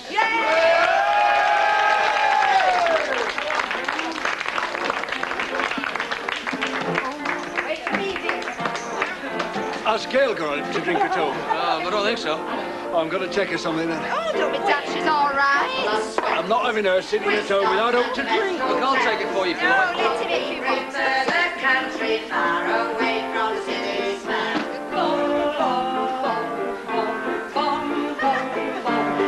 We're a couple of sports, the pride of the tennis courts. The young dressed in shorts. The daffodils and asters are for tea. But how are we to get there? Yes, sirree. Yes, sirree. We would ride up the avenue, but we haven't got the price. We could skate up the avenue, but there isn't any ice. We could ride on a bicycle, but we haven't got a bike. So we'll walk up the avenue. Yes, we'll walk up the avenue. Yes, we'll walk up the avenue as we lie Our street blackers are we, with plenty of currency. We open up the safe, but we forgot where we put the key. We're the favourite lads of girls in the picture ads. We'd like to tell you who we kissed last night, but we can't be cats. The Vanderbilts are waiting at the club. But how are we together? That's the rub. We would sail. Thank you very much. You sure you like wine? It's perfect, honest. Well, come on then. Let's see you drink it. All right. Cheers. Good health, darling.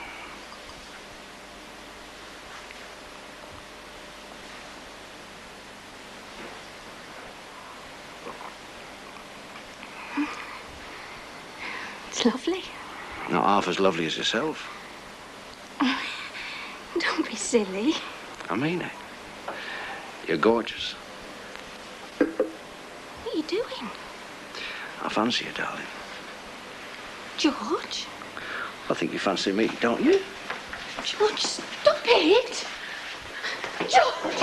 Get off! George! Get off!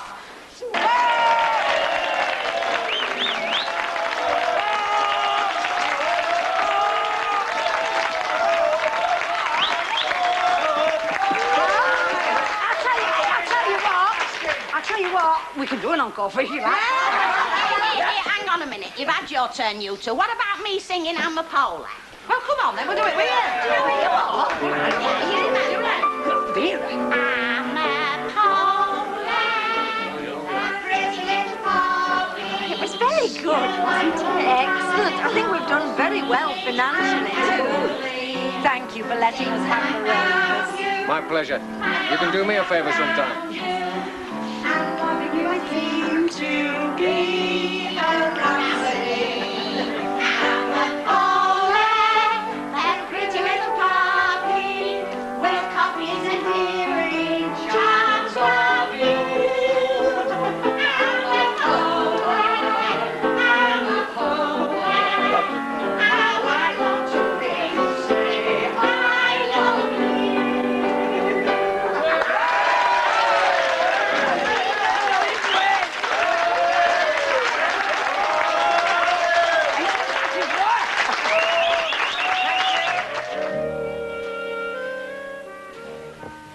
Morning. Are you all right? Of course I'm all right. Only were you being in bed when we got back last night? I thought you might be sitting in for something. Just tired, that's all. Pie-eyed, more like it. Did George bring you back from Rovers and Mickey Finn or what? Didn't get a word out of you last night when I came to bed. I was not drunk. All right, love. All right, you say so. I tell you what, you can be a bit too generous, that, George. I've got hangover myself this morning. He's a good bloke, though, isn't he? No. I think Aubrey's done well for herself there. Yeah, he's all right. Where are you going? Good to work. Oh, you never. Flipping did. There he was, as large as life. Wait till we tell these two. Here we go again. Another exotic day in Baldwin's Japanese madhouse. What you two got to grin about? Oh, tell him, Shirley. Mr. Yakimoto. Well, what about him? Well, he's not a Japanese businessman, is he? Well, he definitely didn't come from Oz and Twistle, unless they're putting some in water there. Go on, tell him, Shirley. Mr. Yakimoto, or whatever he's called, runs a takeaway down Lord Street. I went in there last night after my disco dancing class, and there he was, behind counter, serving curry and chips. Same fella that come to see Baldwin the other day. The very same. He's having us on then, isn't he? He's trying to kid us, Baldwin.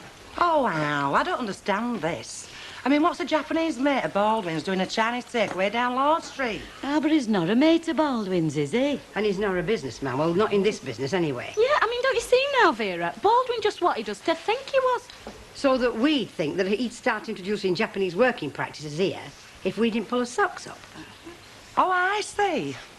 Well, the rat-faced little twicer. Well, he's not getting away with that. He's not making a mug out of me. Hold on a minute, Vera, before you bust a bra strap. That'll be the day with our chest. So why don't we play Baldwin at his own game? Well, how? Well, we turn into little girls from Japan, don't we? Yeah. That's brilliant, that, Ivy. Don't you think I'm a bit tall to be Japanese? Hey, don't worry, kid. We'll saw your legs off.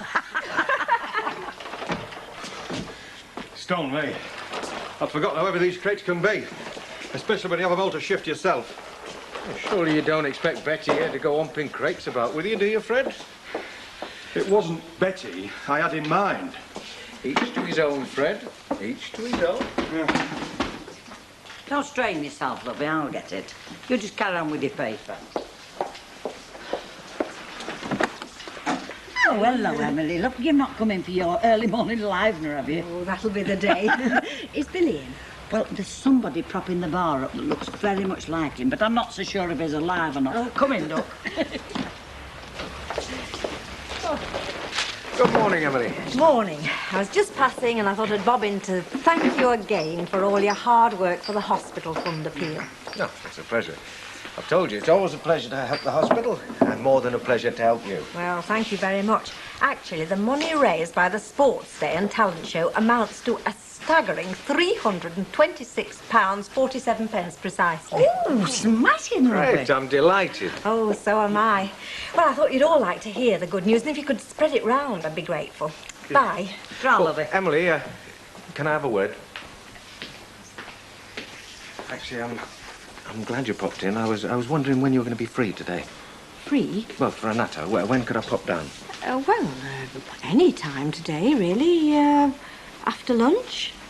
Fine, I'll be there. There's nothing wrong, is there? No, it's nothing wrong. It's just I want to talk to you about something in private, you know. Oh, well, I'll see you after lunch then. Yeah. Bye. Bye, Emily. See you later.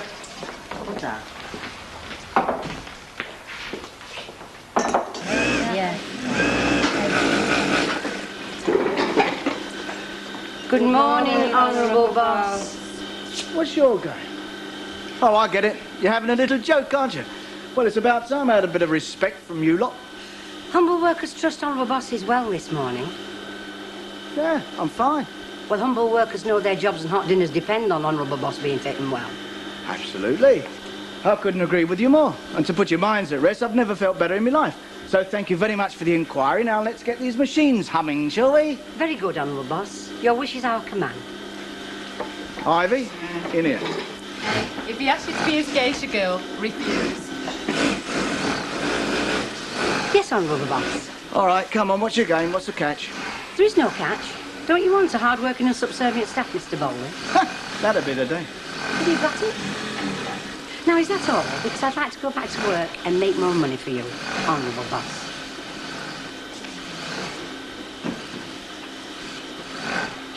Of course you're not disturbing me. I've had my lunch and I'm not working today. Day off from the factory, is it? I'm only part-time there. Oh.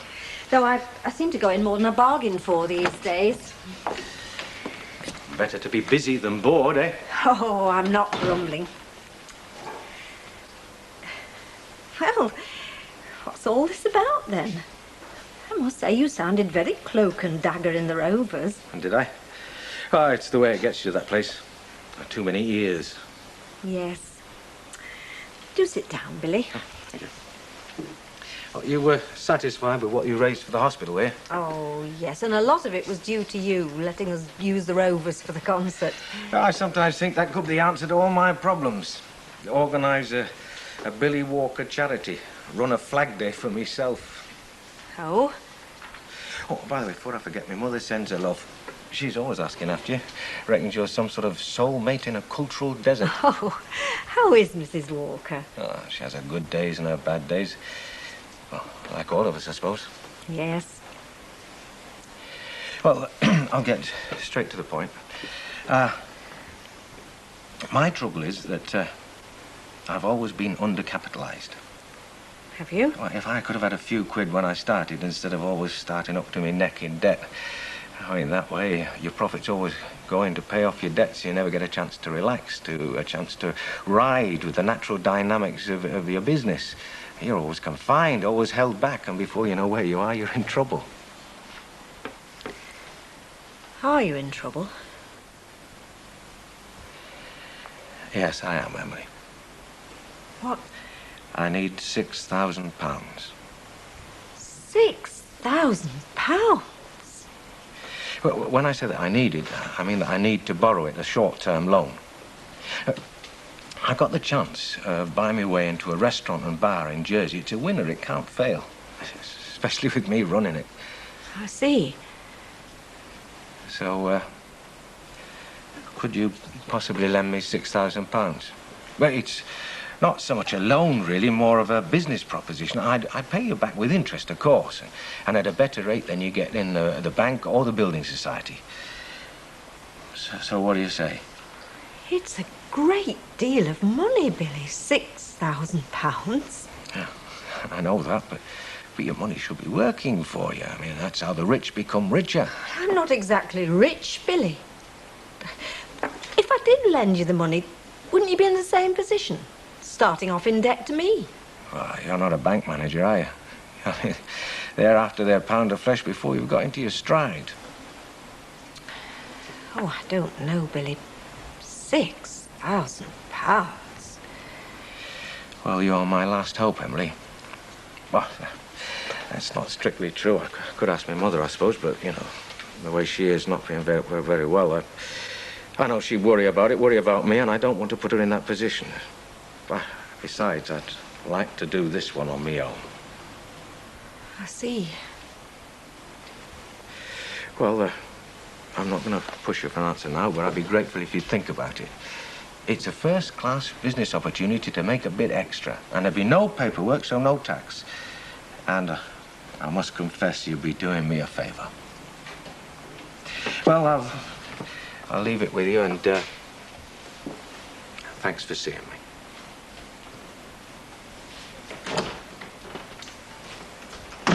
Hey, next time Baldwin shows his face, shall we all do it? Get out, you frightened fella to death, Vera. Well, what's wrong with that? Hey, how about if we all turned up in kimonos? Oh, yeah, and shuffle around in like little steps. And instead of having tea breaks, we could have rice breaks. Hey, listen, I wonder what aso means. You are? Well, Japanese are always saying it, aren't they? Aso, they say, especially when they're doing that jiu-jitsu. Hey, maybe it's Japanese for Eki thumb. Oh, how's your belly for spots? No, it's not jiu-jitsu now. It's all that, what's it? Oh, karate. Yeah, that's it. Hey, probably we should all learn karate. And then next time Baldwin's a pig to us, well, we can just box his ears, you know. Oh, picking up and chucking through a window. Well, best thing would be to tie his arms in a knot, hang him on a coat hook. Excuse me, Mr. Baldwin, I'd like to get me coat, but you're hanging on it. You lot are doing a lot of laughing and giggling. You do know it's Monday, don't you? You're not supposed to be so cheerful on the Monday. Ah, but that's if you're English, Betty. Yeah, you see, we're all Japanese. Oh, yeah. And every day's the same to a good, conscientious Japanese worker. 3 little girls at school, are we? Sorry, 4 little girls at I school. think you're all drunk myself. Hey, Betty, do you sell that, what's that Japanese drink? Oh, sake. Oh, aren't you clever? Put it top of class. I looked after a crossword the other day. No, of course we haven't got it. And if you don't behave yourselves, I'm going to get Fred to come over and chuck you all out. Hey, bring him over here. We'll spifflicate him, won't we, girls, eh? Oh! You're all daft. Oh, dear. I don't know what's got into that lot. No, it's women, innit, Betty? When they get together in a group like that, they get hysterical. I've noticed that. It's like when cats go out at night, you know, they all sort of, they start caterwauling. Yeah, you could be right, Fred.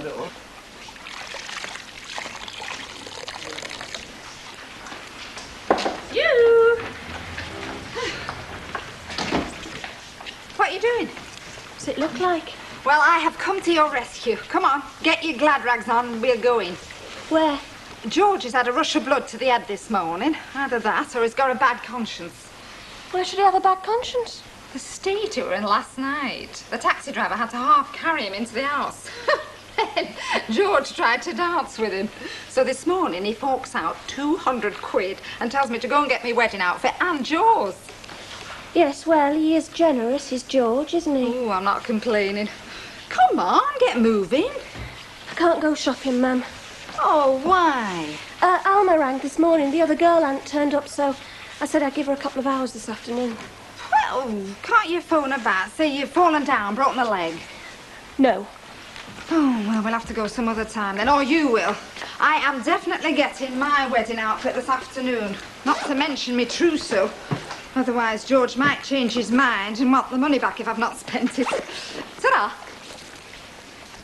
You all right, love? You look a bit peaky. We can't all look like we're going to Ascot all the time, can we? I haven't got a sugar daddy like George paying my bills. Well, wouldn't exactly call George that, love. Ta-ra.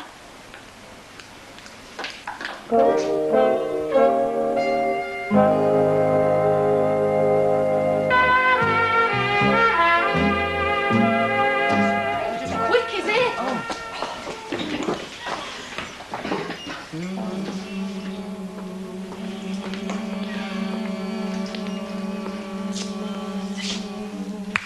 Wakey, wakey! I just want to tell you, I'm putting all your wages up this week. All right, what you up to now, then? Can you hear a voice, Ivy? Yes, I can. Ivy! Girls. So sorry, Honourable Boss. We were meditating. Meditating? Yeah, that's what Japanese do. They have these meditating sessions before every shift. Till the individual is ready to emerge. Yes, so she can give her all to her honourable boss. And I mean all. Are we fixed? I mean, that is what you want, isn't it, Mr. Baldwin?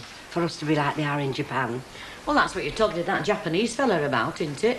You know, we only want to please honourable boss. Yeah. Yeah, I would like this place to operate like it would if we were in Japan. I mean, they know what's what there, don't they? I mean, how else do you think they manage to monopolise almost every business under the sun? I would love you to be efficient and conscientious like they are, but cut out the bowing. The Japs do it with grace and style. You look ridiculous. I mean, she looks more like a Lupin than a Jap. Hey, I didn't like that. Looks like us jokes turned sour. You can't take a joke, him. That's his trouble. Not when it's against him. Do you know, I bet he were laughing up his sleeve at us when he had that Yakimoto in here. Hey, I've just had an idea, girls. What's that? I've just remembered what Japanese do when the cat's down the boss. Do you know, Emily, I think it's really unfair of the world's leaders to expect you to drop everything and sort their problems out for them. Sorry? Ever since you came in here, you've done nothing but stare into space and ignore me. I mean, I know my conversation's not brilliant, but it's not bad for shop talk. Oh, I am sorry, Deirdre. What's the problem? That's if there is one. Emily?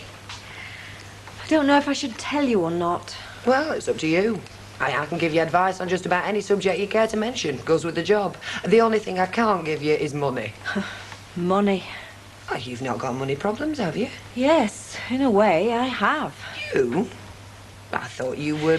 Billy Walker wants me to lend him £6,000. What? He wants it for some business venture in Jersey. What, and he came to you, just like that? Yes. Must have heard you were comfortably off. It is fairly common knowledge, I suppose. Insurance from Ernest's... Crafty so-and-so. He doesn't go to his bank manager, or a mate, or his mother even.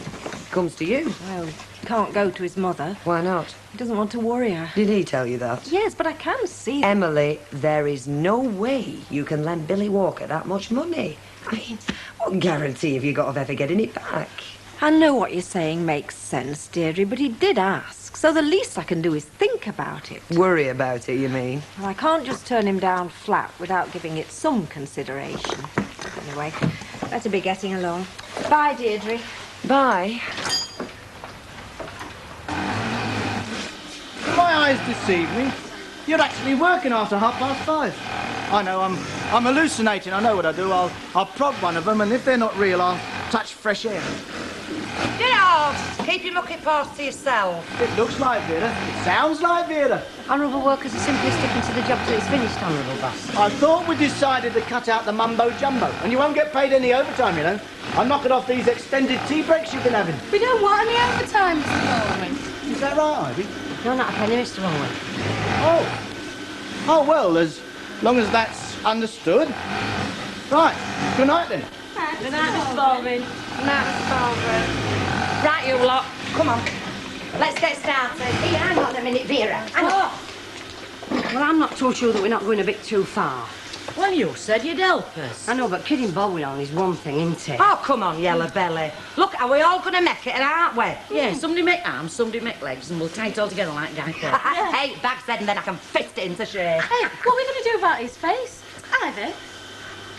Oh, well, there's that magazine photo where went Russians come that time. Hey, good on you, kid. I knew you'd change your mind. Right, one stuffed Baldwin coming up. I'm not happy about Come this on, at it's all. only a joke. What do you think? Is it fantastic? It's very nice. Wait till you see the dress I bought. Oh, it's divine. It's pale yellow. They're shortening it, though, about ½ an inch. You never guess how much it cost. Go on, guess. I've no idea. 130 quid.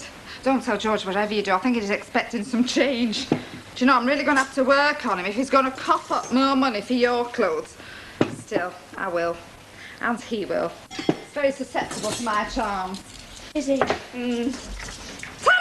Oh, not bad. Not bad. It's sensational.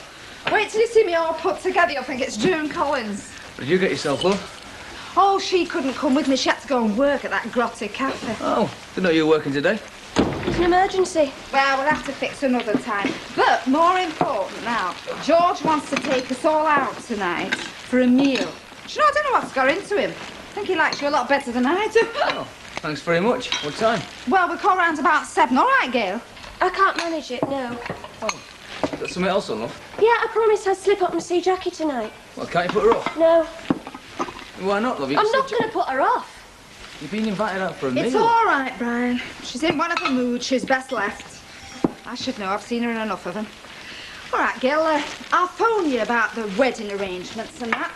Oh, George will. That's if you want either of us to bother. Ta-ra, Brian. Okay, totally. Nice one. Let's not have a row about it, Brad. Since when has seeing Jackie been so flaming I'm not important? seeing Jackie tonight. Then what? I just don't want to go out with them too. Marvellous, isn't it? Vera's not home now to eat in the house. I feel like old Mother Hubbard's dog. Well, I hope you're not looking for a bone in there. Hey, I tell you, I'd eat anything, me darling. I've had to do with her cooking. When I married her, I sentenced my digestion to a lifetime's hard labour. Yeah, frozen fish pie. That'll do. Thanks, Jack. Hey, you don't fancy sharing this with us tonight, do you? Just me, you, and the oven? Oh, I'm sorry, Jack, but I think my own oven might get a bit jealous. Not to mention my husband. Pity. Ta-ra, love. Ta-ra, love. Oh, wait a minute. Hello. Hello. Don't overdo the welcome, love. You'll get people talking. What do you want, Billy? Well, actually, I wanted to ask you a favour. Oh? Well, my stupid staff have mucked up a crisp order, and, well, I wonder if you could lend me a box of plain. Thanks. It's been a nice, friendly day so far. Billy? Yeah? Emily Bishop was in earlier on. All right. Yes, she told me that you asked her a favour too. Only it wasn't just crisps you wanted from her. I don't think it concerns you, Deirdre. Look, Billy, I don't know what you're up to, and I don't even want to know. All I'm saying is leave Emily out of it. If I were you, Deirdre, I'd leave yourself out of it. Interfering in other people's affairs has a habit of misfiring. Oh? How? I don't think I need to spell it out for you, do I? You break promises as well, do you? When I made that promise about you and Baldwin, I didn't know you were going to make a nuisance of yourself, did I? How come you want to go out with him tonight, then? I mean, I don't mind babysitting, you know. Do you want to go out with George and Audrey tonight, then? I don't know. I don't. Oh, well, when you're ready, just say when. And It's like I saying go to in. me. Right, I'm off to work, darling. I open the door. All right, love. I'll get something for his tea, shall I, Gail? Come on. If you like. Go down there. Perhaps I'll get a bit of fish. We haven't had fish for a long time, have we, love?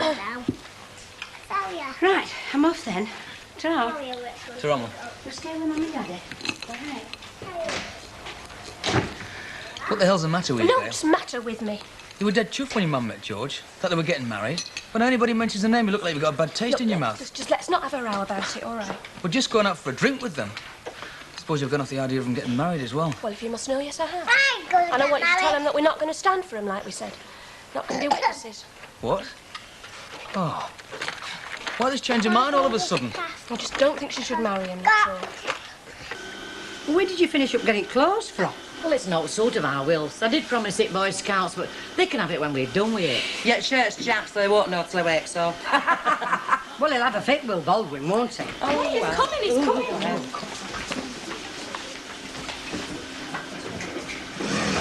Morning, ladies. Morning, Mr. Baldwin. All right, I'll buy it. What's all this? Well, it's all what you were saying, Mr. Baldwin. Oh, yeah? And what have I been saying? Well, that you want us to be more like Japanese, and that's what they do, isn't it? Is it? Yeah. Yeah, well, it's one of them, what were it? Effigy. Yeah, one of them hung up all the time with the bosses, you know, so they can see it. It inspires them, you know, it makes them work harder. Oh, I see. Well, let's hope it does make you work harder. Something's got to. Good looking too, isn't he, eh? Yeah. Yeah. Well done. I like it. I like it. He likes it. Well, of course he does. They haven't seen what we're going to do to it yet, though, has they? Oh, hello. I was wondering if I might have a quick word. Yes, come in. Ta. If you'd like to come through. It's about the money, I suppose, is it? Yeah, look, I'm not trying to pest you. I mean, I don't want you to feel under any pressure.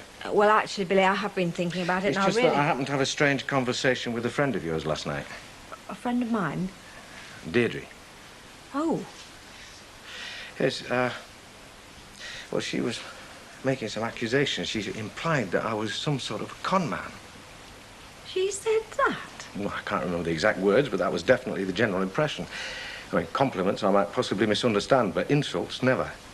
Well, I must admit, I did mention our discussion to Deirdre. I think she must have got the wrong end of the stick.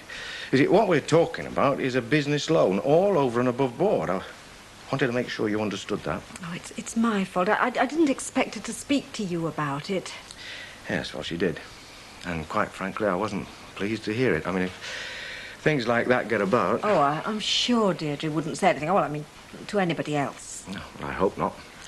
What is it they say about people in greenhouses not chucking bricks about? Not sure what you mean.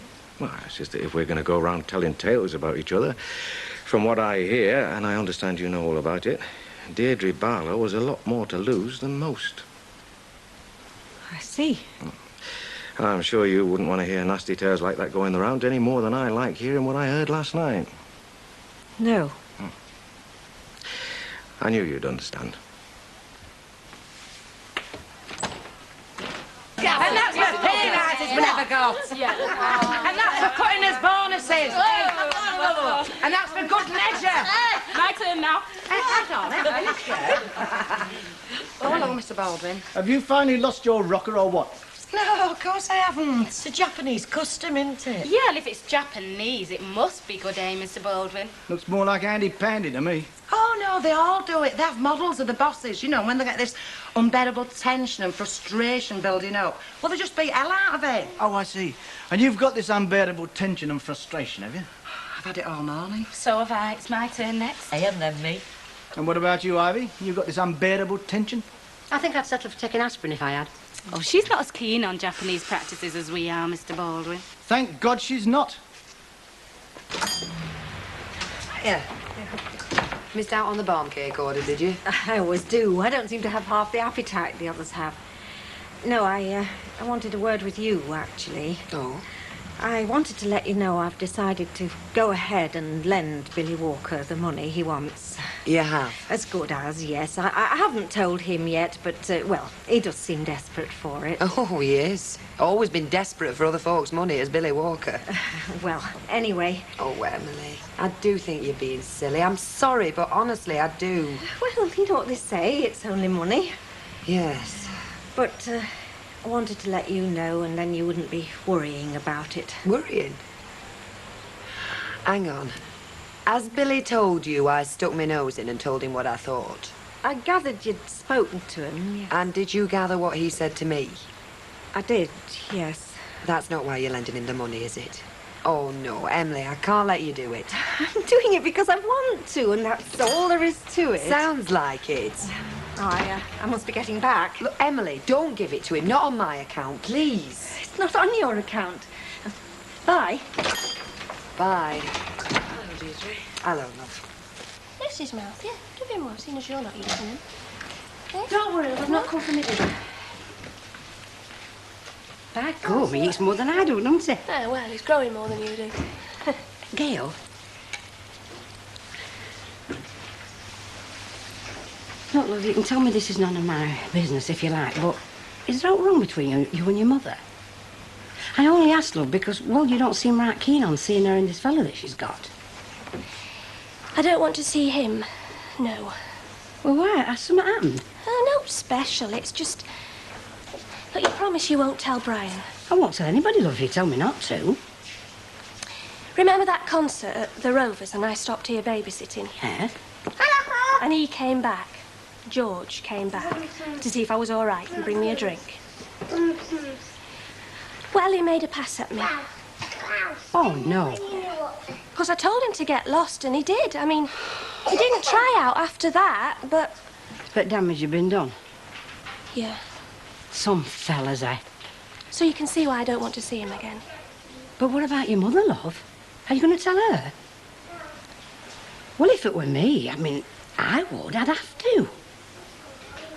I knew you'd say that. Well, for her own sake, Gail. I mean, if she's planning on marrying this fella, she wants to know what he's like, don't she? It's not sort of thing that she wants to find out about afterwards, is it, love? No. Whew. Well, look, love, I've got a pie going cold. You won't tell Brian, will you? No, and make sure you don't either. He'll go balmy. Thanks, Ivy. Well, I wish you could do more, love. You all right? Yeah. Well, look, I have to get back. All right, love. Ta-ra. Ta-ra.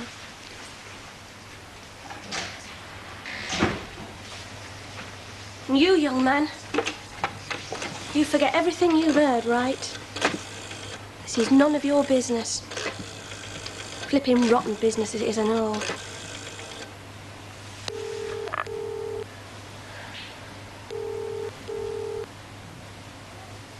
Hello. Hello, Mum. Yes? Look, can you call round this afternoon? There's something I want to talk to you about.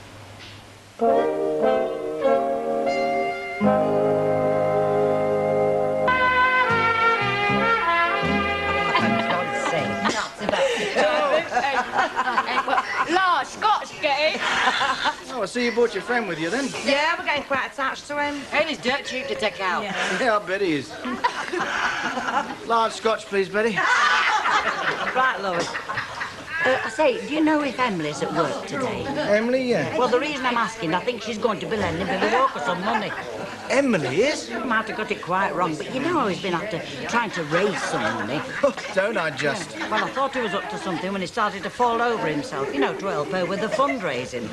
Whenever has he been interested in charity work? Yeah, not exactly Mother Teresa, is he? And then all of a sudden today he's walking around with a smile on his face and asking, has anybody seen Emily? Because they've got a bit of business to settle. Does he know about this compensation Emily got? Well, he does now. Big Mouth Ears told him. Oh. Look, he heard Hilda saying something about it and then asked me what it was all about.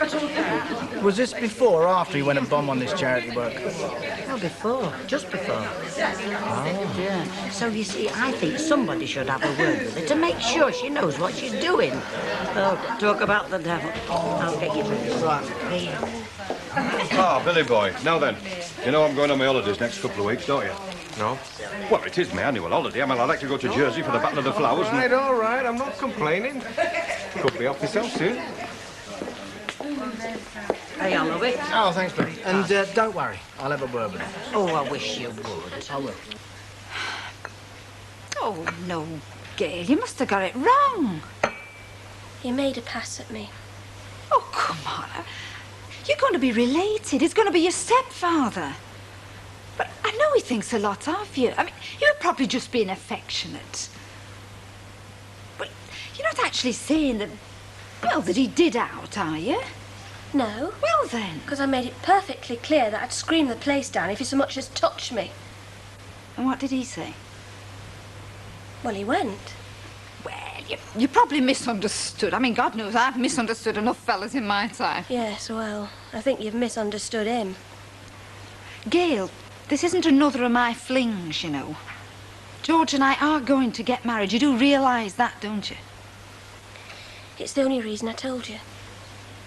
But Penny, we're joking, you know, kidding. Well, happen you encouraged him. OK, I'm not saying that you meant to do it, but I mean, well, these things happen. I did not encourage him. He made a pass at me. Look, you don't have to believe me if you don't want to, but don't ask me to lie about it. I do believe you, lovey. I believe you. I mean, he'd been drinking. We'd all been drinking all day, hadn't we? You know what fellas are like with drink inside them? Oh. I wish you'd not told me, though, Gail. I do, honest. No, what am I saying? You had to tell me. I know that. Right, then. What's she going to do? I'm going to knock his flaming head off. Look, I just didn't want you to go ahead and marry him. No, I know, lovey. It's not your fault. Must have been awful for you. Worse for you. Yeah. Well, I do flipping pick 'em, don't I was getting quite used to having a ring on my finger and all. Till I love.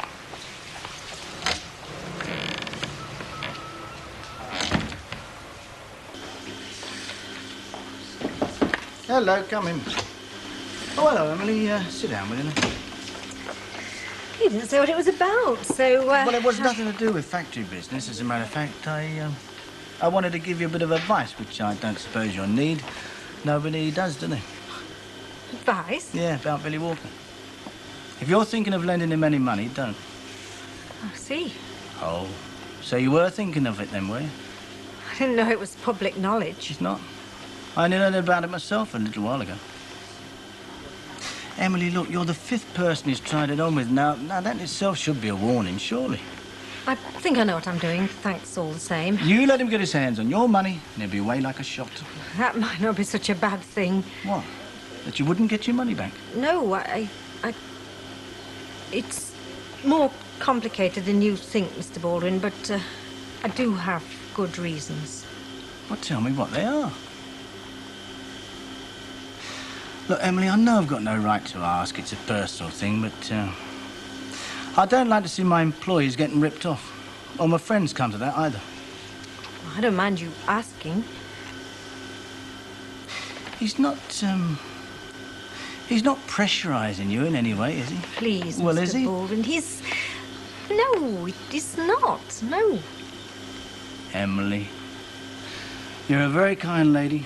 You're an excellent bookkeeper, but you're a terrible liar. I think there's something fishy in this, and if you won't tell me, well, I'll have to ask Billy. Oh, no, you mustn't. Well, Mr. then Baldwin, you tell me then. Billy Walker knows about what happened between you and Deirdre. What? Yes, and from some of the things he said, I'm just afraid that if he doesn't get the money, then he's going to make sure that other people know about it as well. That's blackmail. Oh, he hasn't said it in so many words, but I wouldn't like to take the chance. Emily, look, you've got to be honest with me. Would you be lending Billy this money if it wasn't for what he might say about Deirdre and me? Probably not. All right. It's up to me to make sure he keeps his mouth shut, and you promise me you leave your money where it is. Can you really be sure? I can. 101% sure. You trust me. Me again. Oh, hello, little chap. What you doing? Oh, I'll leave you to it then. I thought I'd better tell you what happened. You've seen him then? I have seen him. I've talked to him, and I've called him all the names under the sun. He sends his apologies, and he says it will never, ever happen again. I said, you're not kidding, it won't happen again. She'll scratch your eyes out next time you so much as look at her. He did admit it then? I didn't give him chance to do aught else. I'm sorry, Ma'am. I've spoiled everything for you. No, you haven't. Well, I've helped to. No, you haven't done that either. Oh, Gail, I don't really know how to tell you this, but, well, we are still going ahead with our plans. I am still going to marry him. Oh, look, love, it's not that I don't care what he did to you, or that I don't understand how you feel, but, well, I do still like him, and let's face it, it may be the last decent chance I get, so... Oh, hello, Brian. Oh, hello, Audrey. Hi, love. Hello, Tarzan. I was just having a little word with your missus. Oh, any time.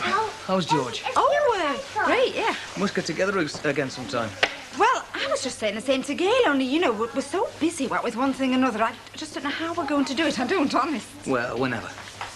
Shall I put us a cup of tea on then while you get washed and changed? Thanks, love. Shan't be long. Don't rush away on my accounts. You don't blame me, do you, Gail? Why should I blame you? Well, for going on with him after what he did. Wish us luck. Of course I wish you luck. I wish you all the luck in the world. Oh, thank you, lovey. Oh. You know, he's not a bad chap, really, when he's sober. What are you going to do? Make sure he stops that way? Oh, no, I don't think that'll work. No, I'll just have to stick closer to him when he's drunk. Anyway, look, I'm going. I'll be in touch about the wedding and... Well, and we'll discuss it then, eh? Yeah. Ta-ra, Nicky. Now, remember, I am your granny. I know it's very, very hard, but keep trying, lovey, won't you? Bye, Brian. Bye, Audrey. Oh, thank you, lovey. You're a much better daughter than I deserve. I do know that, you know. Don't be daft. I'll make it up to you someday.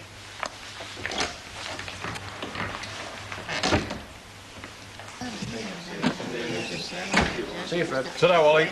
Ta-ra, Ted.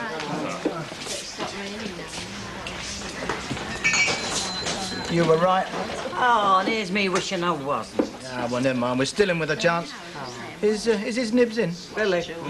Ask him if I can have a word, will you? Right. No, hang on a minute. Look, give us a scotch, will you? OK, then. Might as well mix business with pleasure. Hey, out, look who's there. Hello, Mr. Baldwin. Have you got husband then? Nope. Well, you still can if you want. I don't. Thanks very much, Betty. Thank you. Oh, give us 4 hours, Fred, please. Hey, you're not mad at us because of that dummy, are you, Mr. Baldwin? Of course I'm not. I'm sure it'd burn beautifully. Burn? What do you mean, burn? Well, you said you were finished with it, weren't you? Well, I've told him to throw it in the boiler. Well, I finished with suit. That shirt with our jacks. Well, you better be sharp then, hadn't you? Oh, look, I'll go. Look after his drink. Oh, so we finished being Japanese then, have we, Mr. Baldwin? Finished? Well, the best is yet to come. What do you mean, Mr. Baldwin? Oh, didn't I tell you? Computerisation. You've heard of the microchip, haven't you? Well, now it's here. And your lives will never be the same again. Hang on. Darling. Shall I get him for you? Yeah, tell him I'll be in there, will you? OK. Hey, where's he going then? Wants to get away from us, I shouldn't wonder. You're lucky he didn't sack the lot of you after that thing you were carting round this dinner. That's no, you should have seen us this morning. We're beating hell out of it. Some of us were. Well, it all depends what turns you on. Come to think of it, it was like one of them inflatable dolls, that thing, wasn't it? You're joking. Oh, is that what you've got then, is it? Fred, is it? You'll have to bring her down sometime. Let's have a look at her. Oh, very funny. He wants to wear what he's just told me.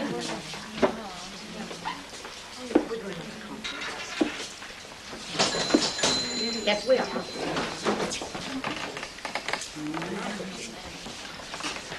Betty said you wanted to see me. Not so much wanted, had to. Sit down unless you want everyone else to hear.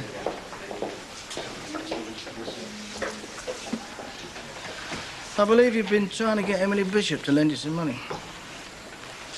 What business is that of yours? Well, A, she's a friend of mine. Oh, yeah, bosom buddies. And B, I believe my name was mentioned as to what would happen if she said no. I see, like you're defending a lady's honour, are you? Well, I'll tell you what, Billy, I mean, you consider yourself a bit of a card player from what I remember, right? Well, you've laid your hand on the table, I'll show you mine, shall I? Only mine was dealt by an expert. Little lady up from Jersey named Samantha. What's she got to do with this? Oh, everything. And from what she told me when I took her out for lunch, it seems you've been getting up to quite a few tricks in that bar of yours. Watering the spirits, cooking the books. There was a story about a car you got that had to have a complete respray and new licensing plates. That's just silly talk. Who'd be interested in tales like that? Oh, I think I could get people interested. The licensing authorities, the police. Oh, I could get them interested. And believe you me, I will.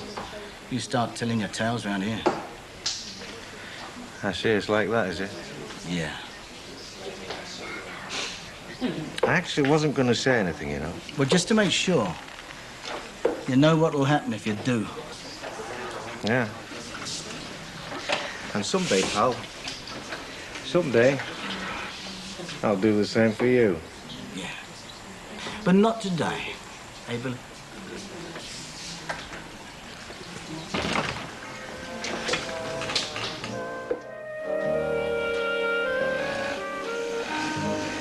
Look, say what you like. I'd rather have Baldwin sitting in that office. I could keep my eye on him while we're in there. Cuts both ways, you know, Vera. He could keep his eye on us and all.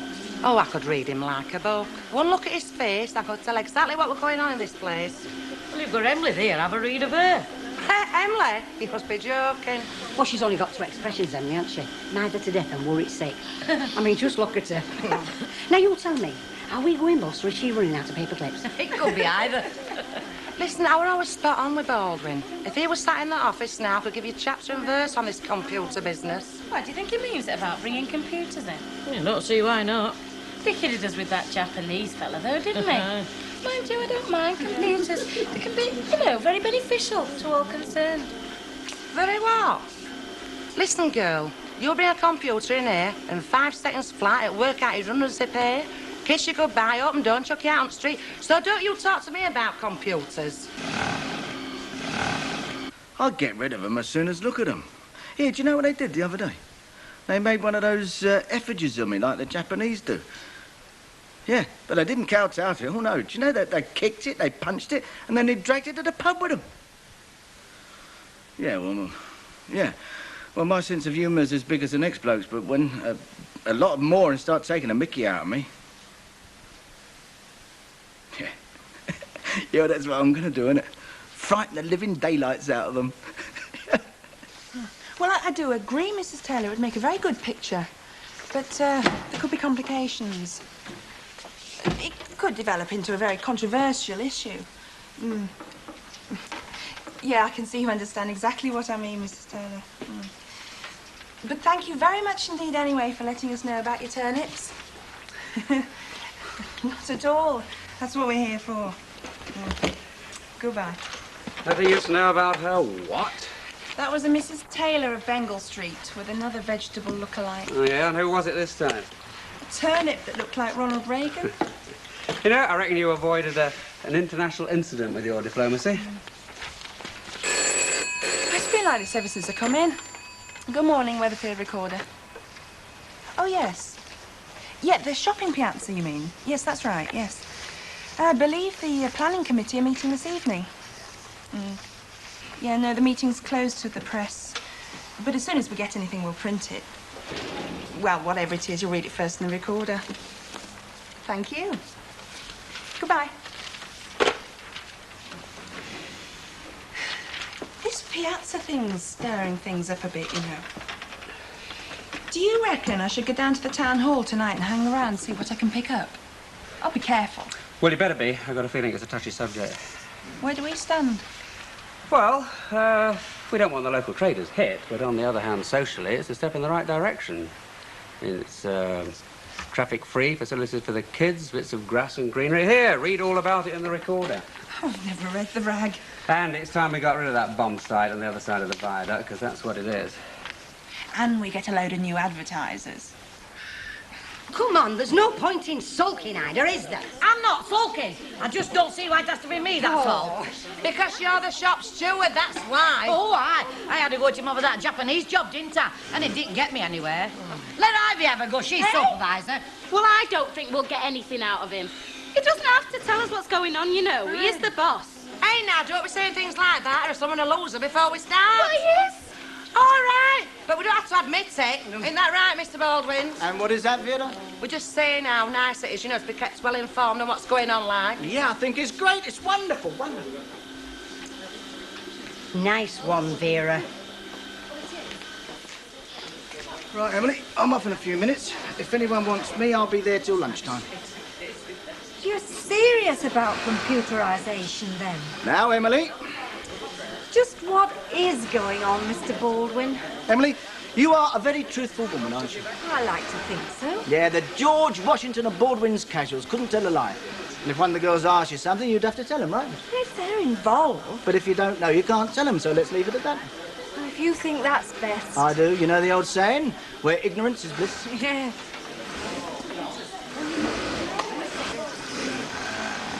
No, Vera, you weren't wrong. You've a right to know what's going on, and I'm going to tell you. So, girls, can we all have a little bit of hush, please?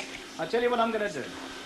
We are going to use modern computerised methods in this factory, which will make life a lot simpler for us all, right? I'll give you an example. You've all heard of these up-to-date checking out supermarket things, haven't you, where they've got a laser beam, right? And when a tin of soup or a packet of spaghetti goes out, it passes over the beam, it picks up a special code, puts up the price, wipes it off the stock list, does everything in one go. Do you know what I'm talking about, do you, girls? I've seen those marks on tins. The lines, aren't they? Thin and thick lines. You are absolutely right, Shirley. And it won't be tins of soup here. It will be you, and you. There will be no more clocking in. As you walk through that door, a laser beam will pick up your own personal code tattooed on your arm. Both arms, one for clocking in and one for clocking out. And it will automatically record the time you clocked in on your own personal timesheet. Dead simple. You do nothing. And it won't be very easy for Ida to clock in for you, unless she brings your arm with her. You see, that's one of the ways that a computer can help us. And there are lots more. Lots more. Well, nobody's tattooing me. You're having a long do with your son, aren't you, Hilda? Don't mention it. Can't see no end to it neither. The doctor still coming? Yeah, regular as clockwork. Same old story every time. Keep him in bed, look after him. You're having a rough time. Oh, I don't know. He is my husband, bless him. If I can't look after him, who can I look after? Hi. Hi. Oh, if you're after food, hard luck. I'm stuck here. Half's working on his speech in the back. I see. Oh, well, in that case, I'll take my girlfriend to the pub for a pint. You're welcome to join us when Al surfaces. Oh, I don't know. I mean, it wouldn't look right, would it? Not when you're with your girlfriend. Not really, no. They're only kidding, you know. Oh, now to surprise me, love. Not the way young uns go on nowadays. Well, thank you for those kind words, Hilda. I'll see you later, maybe. Yes, if I can make it. Oh, things were very different when I were your age. Yeah, it was only a bit of fun, Hilda. Oh, I know. I wasn't talking about you and Ken. Wouldn't be a bit of fun to some of them, though. Oh, bless you, love. I wasn't meaning you. I know you wouldn't get up to them tricks.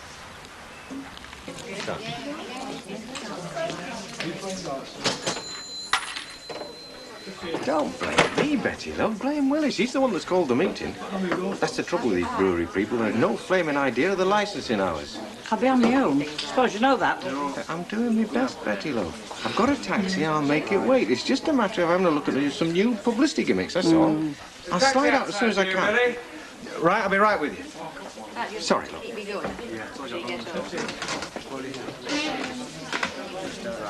Half a lager and a pint of it in 2 pies, please. Okay, love.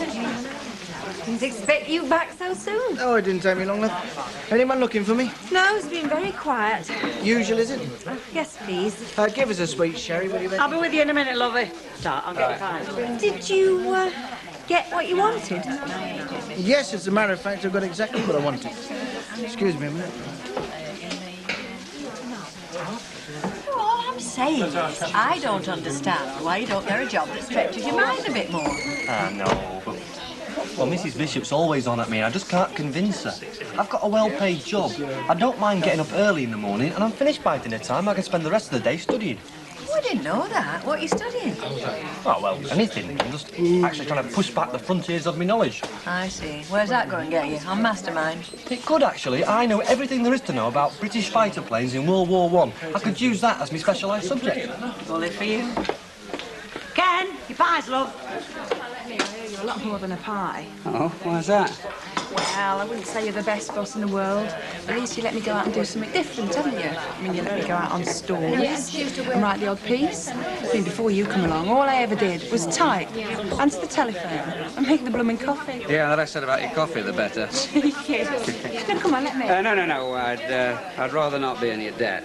Heaven knows how I'll be expected to pay you back. Ian? Thank you. I'd like to speak to Mr. Walker. Mr. William Walker. Oh, I'm sorry, love. He's not here at the moment. He's gone to the brewery. But he shouldn't be all that long. In that case, I'll just wait. Oh. Can I get you something, though? No, thank you. I'll just wait. We'll not make a fortune out of him, will we?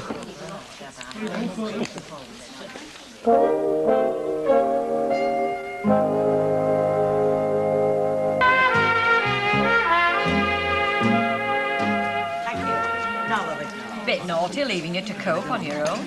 Have 4 pairs of hands, haven't I? Well, he thinks I have. You won't be busy, he says.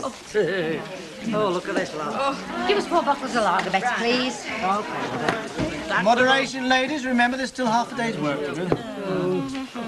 Well, I think it was having us on over them days of what's it. So do I. Oh, I don't know if the doubt's possible with that one. Yeah, they do anything these days, you Can know. the Eckers like? What, a tattoo in your arm? Of course I can. Ask Brainstorm over there. Couldn't have picked a better lad. He knows everything. Well, ask him then. Well, I will. There you are. That didn't take long, did it? Hang on, there's somebody to see you, lovey. Excuse me. Mr. Walker's back.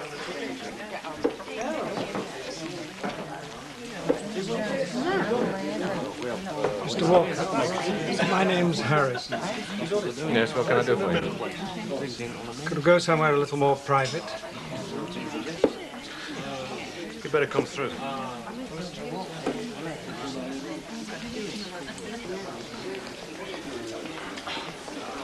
This'll do fine, Mr. Walker.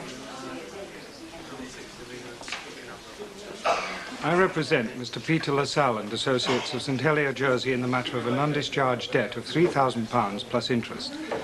And I have to tell you that if payment in full is not received within the next 7 days, it's the intention of my principals to commence legal proceedings. 7 days? That's a bit steep, isn't it? If you could give me a couple of months... I'm not empowered to negotiate, Mr. Walker. The details are in the letter, together with my address, so I'd be obliged if you'd let me have your cheque. Look, hang on a minute. Read the letter, Mr. Walker. Good day to you.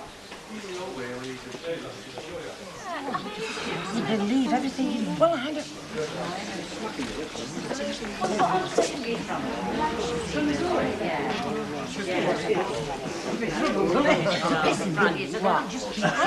Who were that? For somebody to see Billy. What about? How do I not know what about? I mean, I don't go around asking folks questions. Oh, you should. You never find out anything if you don't ask. Give us a couple of light bottles. Look, all I'm asking is, can he do it? You mean tattoo your arm with some special code and pick it up by laser beam? And mark it down on your timesheet. Well, yeah, given the speed of technological advancement at this moment in time, yeah, I'd say it was viable, yeah. Can't you talk English? Can he do it? That's what I'm telling you, it's possible, and it's a good idea and all. Well, I'm glad you think so. It's not you that's going to have your flaming arm tattooed, is it? Nobody's being tattooed, Vera. Well, you heard him. Look, just because you can do it, don't mean to say Baldwin's going to do, does it? All right, then, all right, you'll see. It'll be too late when you feel that needle buzzing in your arm. Well, I don't think Union would stand for that. Oh, when's Baldwin ever bothered about Union? He's always rode roughshod. Yeah. Well, look, you've only got his word for it. I mean, ask yourself, what does he know about it anyway? He's a flaming dustman. And nobody reads a lot. Don't you read a lot? I'm only giving you my opinion. Well, keep your opinion to yourself. You're only causing bother. She asked me. Oh, let's forget it. Who's round? Yours. What are they on about? Oh, you and your flaming question. How do I know what they're on about? Oh, you're a dead loss, you. Hey, up. Go and ask him what that fellow wanted. Not another sort. Don't you want to know? Look, we're not all as nosy as you, lovey. Oh, go on. It's natural curiosity. If he's got something to tell me, he'll tell me. Oh, I wouldn't bet on it. You fed up? I haven't had my dinner yet. Do you know, I thought the days had passed when fellas could exploit women. Billy Walker's left Betty on her own at Rovers. You're here by yourself. What you say we organise a protest march? Can I have a bicycle? Yeah, of course you can. Where is he anyway? Oh, yeah. It's in the back. It's been in there all day. Trying to decide what he's going to say at this council meeting tonight. Something special, is it? And they're talking about that new shopping precinct, you know. Oh, of course. I've been reading about that in your Ken's paper. Don't like the sound of it either. What does Al think about it? Right. Ask him yourself. Hello, love. Hello. What's that? Well, we were just talking about this new shopping precinct. Not going to let him get away with it, are you? Oh, you're worried about it and all, are you? Well, who wants competition? Absolutely. And there'll be a lot of it and all. Anyway, don't fret, it's not been passed yet. Will it be? Well, I'm not the only one on the planning committee that's against it, you know, not by a long chalk. I mean, all we need is a couple of fence-sitters coming down on our side, and Arthur Thompson and myself are going around for a quiet word with the unconvinced this afternoon. Take your thumb screws. Oh, hello. Left on my own again, am I? You want to keep your job, don't you? If that place gets open, it'll be on the other side of the viaduct. This place won't last 5 minutes. You stop it, Al, and I might even buy you a drink. Hey, I'll take you up on that. Right, see you. Ta-ra. love. You will and all, won't you? That's enough of that and all. Hi. Sally's gone back to the office, but I can spare half an hour for a drink if you're ready. Go on. Hey, and let's have fewer of these puffs for this Piazza place. That wasn't a puff, that was an advertising feature. It said so, very plainly. It didn't do him any harm, though, did it?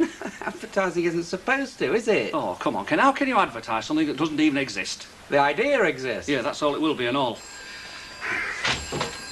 He doesn't reckon it'll go through. Oh? I'll tell you in the Rovers. I'm off! Yeah, OK.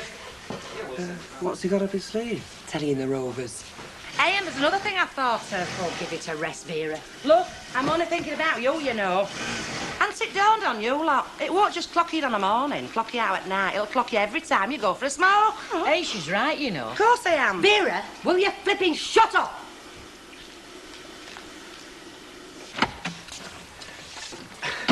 Sorry I'm late.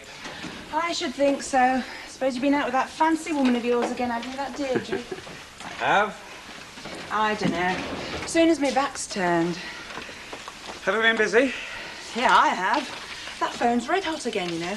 Everybody's on about that Piazza. Ah. Most of them are all for it. Well, they'll be disappointed then. Doesn't look like it's going to happen. Oh, why not? According to my mole, our Councillor Roberts is drumming up enough support to kill it.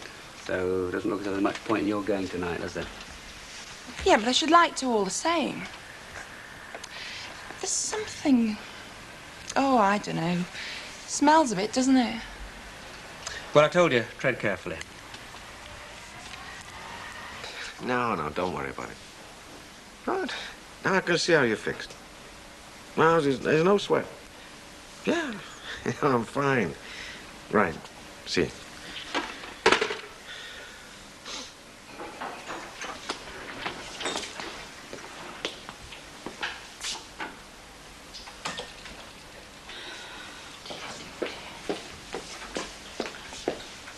What is the matter with you? I've got troubles, Betty, but they're my troubles, so you keep your hands off. I'm the one, you know, that told your mother that I'd look after you. I wish you could, Betty. I really wish you could. But I don't think you've got what it takes. Thank you very much.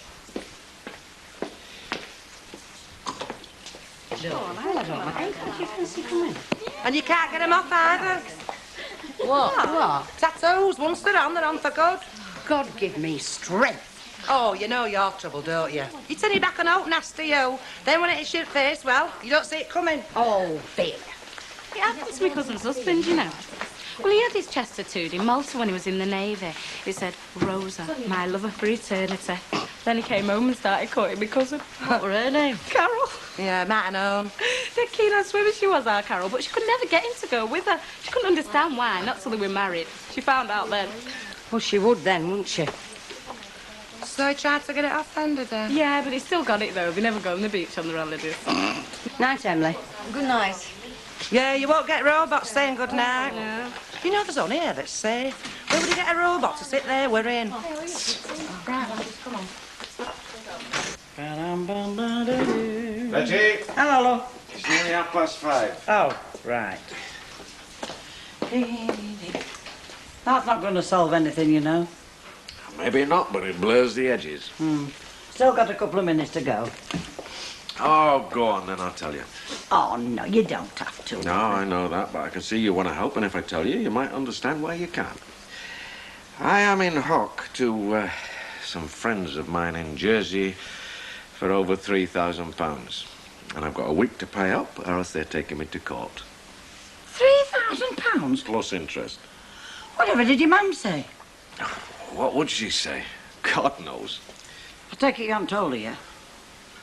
Oh, come on now, Betty. You know what she's like when I get in a mess like this. She'd go bananas. She'll go more bananas if she hears it from somebody else. Have you thought about that? Or see it in the paper? Well, she won't. If it's anywhere, it'll be the inside pages down there, which will ruin my chances of starting up again. Well, you shouldn't get yourself into these scrapes in the first place, now should you? And then you wouldn't need bailing out. Yes, well, I'm not going to ask her to bail me out again, that's for sure. Well, who is going to do it? That is the question, isn't it? Open up for us, will you, love?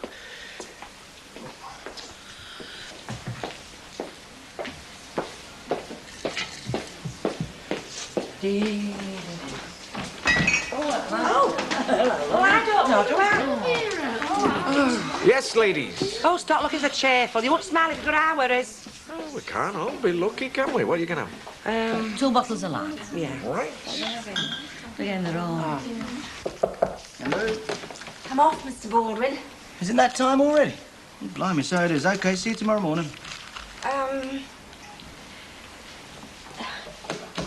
The girls are very apprehensive. About what? What you're going to do. Oh, and what's that? Well, they seem to think you're bringing in a new timekeeping system that involves tattoos. Anything else? They're concerned about redundancies if you install robots.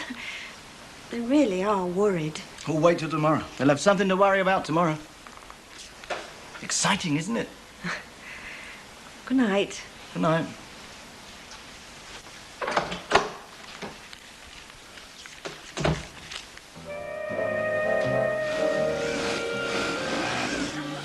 Well, nobody's tattooing my arms. Nobody's tattooing anybody's arm, Vera. It can be done, you know. I've heard all about them laser beams. Laser beams? Yeah, them and all. Well, just let him try, that's all. Look, why don't we do something instead of just sitting here yapping? Like what? Well, I don't know. Do I take action or something? How do you take action when you don't know what you're taking action against? No, it's happened yet, has it? It soon will, though, won't it? Well, I believe that when I see it, Vera. You live in fairyland, you, don't you? No, I don't, but I do happen to know that you don't get them sorts of computers for peanuts. Yeah, well, he's not short of them either, is he, for sure? Look, I mean, look what he pays us. Vera, if Bolden had enough money to do half of what you reckon he's going to do, he wouldn't be here, would he? He'd be sunning himself on his flipping yacht somewhere, because that's the sorts of brass you'd be talking about. I'll leave this lot with you then. Right, Mr. Baldwin. I'll be at Weatherall's in about, half an hour if anything important crops up. Have you any idea what time you'll be back? 12, 1, you tell me. Is there anything else?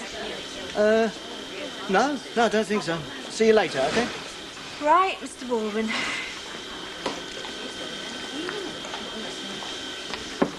Well? Well, what? As I said, oh. Oh, about the computerisation? Yeah. Not a word. I don't suppose you fancy another brew? I don't know where you put it all, Hilda. It's not half an hour since you had the last one. You got hollow legs or what? Well, I only made that because I thought you fancied one, not because I did. It was only keeping you company. Hilda, if you want another brew, you make it. Just stop going on about it. I'm trying to think, yeah? I'm only asking. And I'm only telling. Morning, workers. Morning. Oh. One of them days, is it? Been about as warm and charming as a pound of seam tripe this morning. Got something on his mind, love. Oh, we all have, haven't we? Doesn't stop you being civil to folk, though, does it? No, I don't suppose it does. Anyway, I can't think what he's got to worry about. Got it made, hasn't he? Billy? Yeah. He makes a muck up of his life in Jersey. Ah. Yeah, well, he didn't come back here because he thought it was the end of the rainbow, now did he? Oh, no, perhaps he didn't. No. Whilst he's straight into a cushy job, comfy home. Talk about landing on your feet. I don't think Billy sees it that way, Hilda. No, happen he doesn't, but it's true all the same. Some folk don't know they're born. I'll go and put the kettle on. Well, I hope you have more luck than I had. Nearly got my head bit off when I suggested it. Ah. No. 11 o'clock's fine. Yeah, I'll be there. I'll see you then. Right, fine. Betty. Yeah? I'm nipping out for a bit. There's Oh. nothing you can't cope with on your own, is there? Well, not that I can think of. Good girl. Nothing's changed. You know about the money. Not yet, but I live in hopes. Billy, look, don't you think you should tell your mum? I mean, I've hardly been able to get it out of my mind all night. Yes, I know that, Betty. You have said. Look, what's it going to do to her when she sees it in the paper that you've been taken to court owing all this money? Well, it hasn't come to that, has it? Not yet. And what about this fella that was here yesterday? He wasn't here to tell you to come up on the pools now, was he? Oh, OK, so I've only got a week. It might just be enough. Do you remember Colin Harvey? Oh, should I? Yeah, me mucker when I ran the Canal Street garage. That's going back a bit, isn't it? Now, he opened a tyre and exhaust bay. It took off like a rocket. He's got half a dozen now. He's making a bomb. Yes, but Billy, you've not seen him for 10 years or more. I should think he'll recognise you. I'll lend you all that money. I mean, what chance have you got with him, lovey? I'll be back before opening time. Right. Oh. Oh. Right, thanks very much, Mrs. McDoodle. Yeah, I didn't realise there was so much interest in that development plan. Hey? There's another one just asked me how the meeting went last night. Oh, and what was the reaction when she found out you'd been chucked out? Oh, pleased, I suppose. It seems older folk generally are. Yeah, well, that's because they know they can always come in here for a chat and to pass the time of day. And they also know that if that place does get open, that'll spell the beginning of the end for little shops like this. All right, Alf, you don't have to convince me. I'm on your side, remember? Yeah, well, I'm sorry, love. It just happens to be something I feel very strongly about. Yeah, so they found out last night at the council and meeting. that's another thing and all. Morning. Hello, love. Hey, I stuck my order book through your letterbox earlier on. Yeah, we got it. Well, will you stick these on as well, and I'll collect them later on my way home. Oh, no need for that, love. I'll drop them in. 6:30, all right? Is that the voice of freedom and democracy I hear? Loud and clear. Hey, we'll have a bit less of this Mickey taking, if you don't mind. I laid my reputation on the line for you last night, you know. Oh, really? Tell us more. It sounds much more interesting than a boring old council meeting. And I'm very grateful, Alf. It's nice to know you've still got somebody batting for you when you need it. Well, you've always got that, you know. You know that. Yeah. Thanks, Al. By the way, if you're in the Rovers at dinner, I think we've got something to celebrate, eh? Right, you're on one condition. What's that? I do the buying. And don't try and talk yourself out of it, because I'm not listening. You're a hard woman, Mrs. Fairclough. I know. See you later. Ta-ra, love. You know, you want to be careful it doesn't get too tight. It can be very painful. What can? That suit you're wearing. One made out of shining armour. That'll do. Morning. Morning. Sorry I'm late, but I had to call in at the council offices. Well, I hope it was worth it. We've still got half the front page to fill. It was. Really? Yeah, I've been tying up the loose ends on last night's planning meeting, haven't I? There aren't any loose ends to tie up, are there? The development was thrown out, lock, stock and barrel, end of story. But it isn't, is it? Well, it is according to Alf Roberts. Yeah, that's his version, isn't it? But he did happen to be at the meeting, you know, which is more than you were. Yeah, I know. But you see, I managed to collar one or two people afterwards, didn't I? People who were there. And? Don't know if smell fishy, can you know? Some of Alf Roberts' supporters aren't exactly going to be over the moon when they find out the truth. What truth? About that performance of his last night. He didn't give a thought about what was best for Weatherfield. All he was interested in was what was best for Councillor Roberts. Oh, now, hang on a minute. Yes, I know, but it's true, Ken. Alf Roberts was acting out of a purely selfish motive. All he was interested in was protecting his own livelihood. And that was a certain lady friend of his. And he managed to carry enough independence along with him to swing the vote. And bingo. A perfectly sound scheme that could have brought untold benefits to this town ends up on the scrap heap. Now, look, Sally, I don't know where you got hold of Yes, it. I know, but it's a very good story, Ken, believe me. It's also a very serious allegation to make. But I can stand it up, Ken, honestly. I've got all the quotes.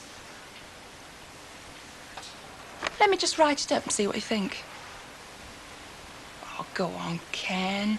It's the biggest story I've ever had.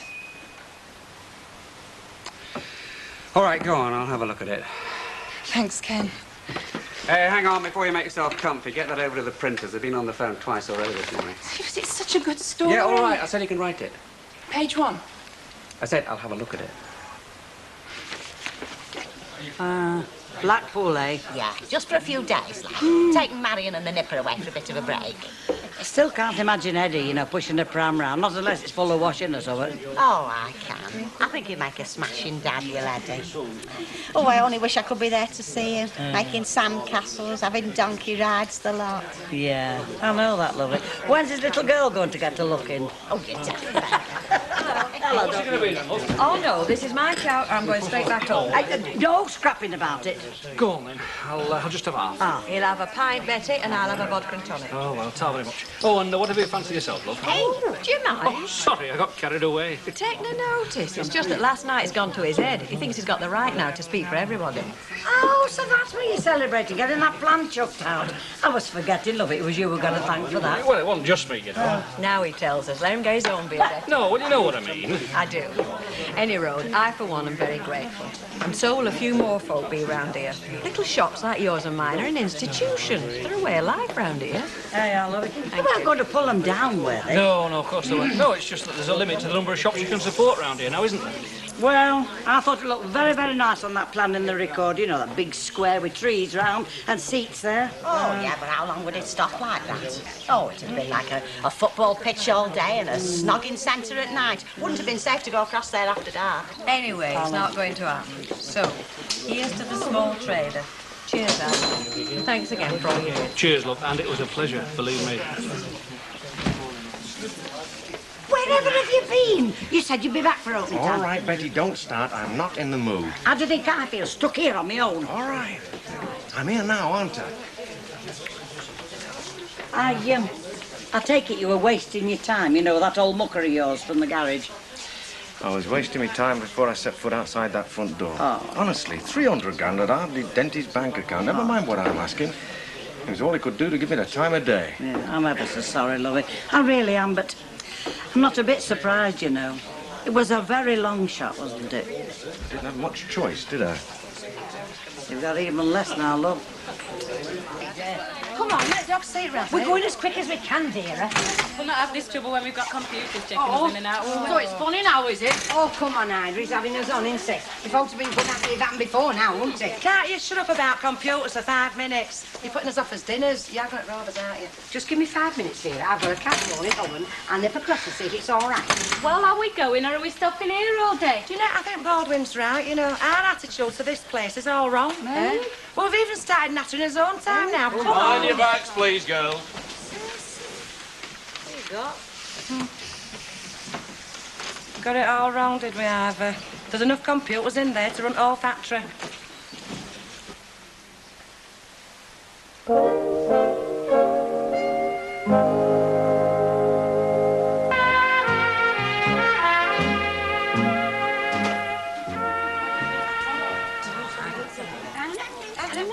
So, Fluffy, now.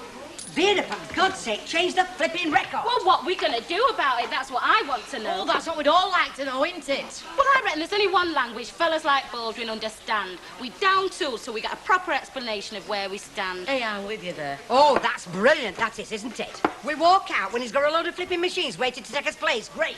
All right, clever clock. See if you can come up with something better. Shouldn't you be with them?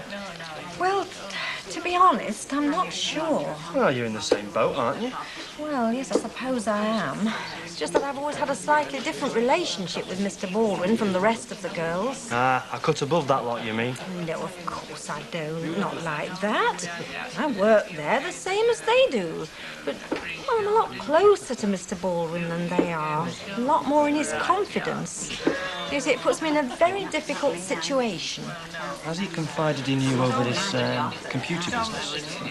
Oh, no. No, he hasn't. Not really. Well then, there's your answer then, isn't it?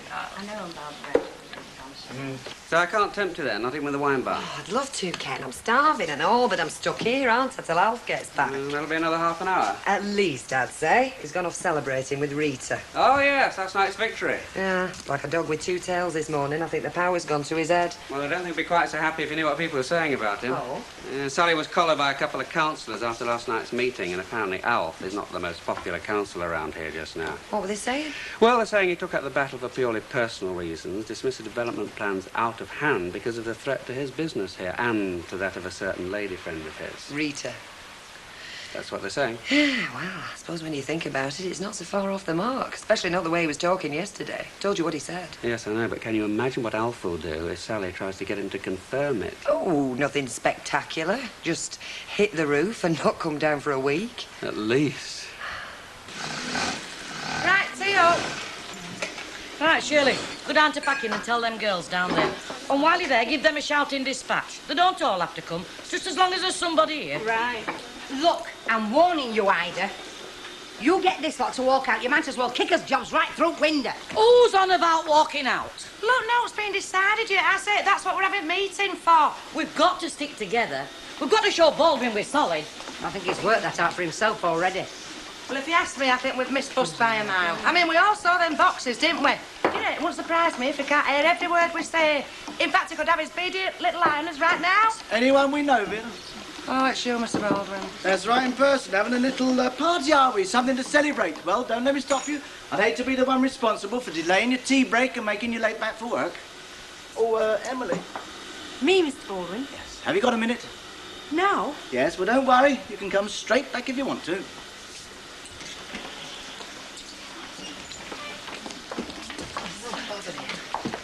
Is there anybody else, Shirley? No, that's your lot. Right. Down to business. Come on, lads, let's be having you. You might not have homes to go to, but I'll. Hey, dear. Righto. Try, love. Try. Hey, I wonder if they leave their own homes in the state they're in this place. They'd never live to tell the tale if they did. Betty, Yes, love. I've decided to take your advice. My advice? I've just been on the phone to my mum. I'm going to see her. Oh, look, it's not going to be easy for you, lovey, but it's all for the best, honest. Yes, I know. So I reckon the sooner I get it over and done with, the better. Yes, I think you're right, you know. So if you could fetch an overnight bag with you when you come back. An overnight bag? Well, yeah, I won't be back tonight, will I?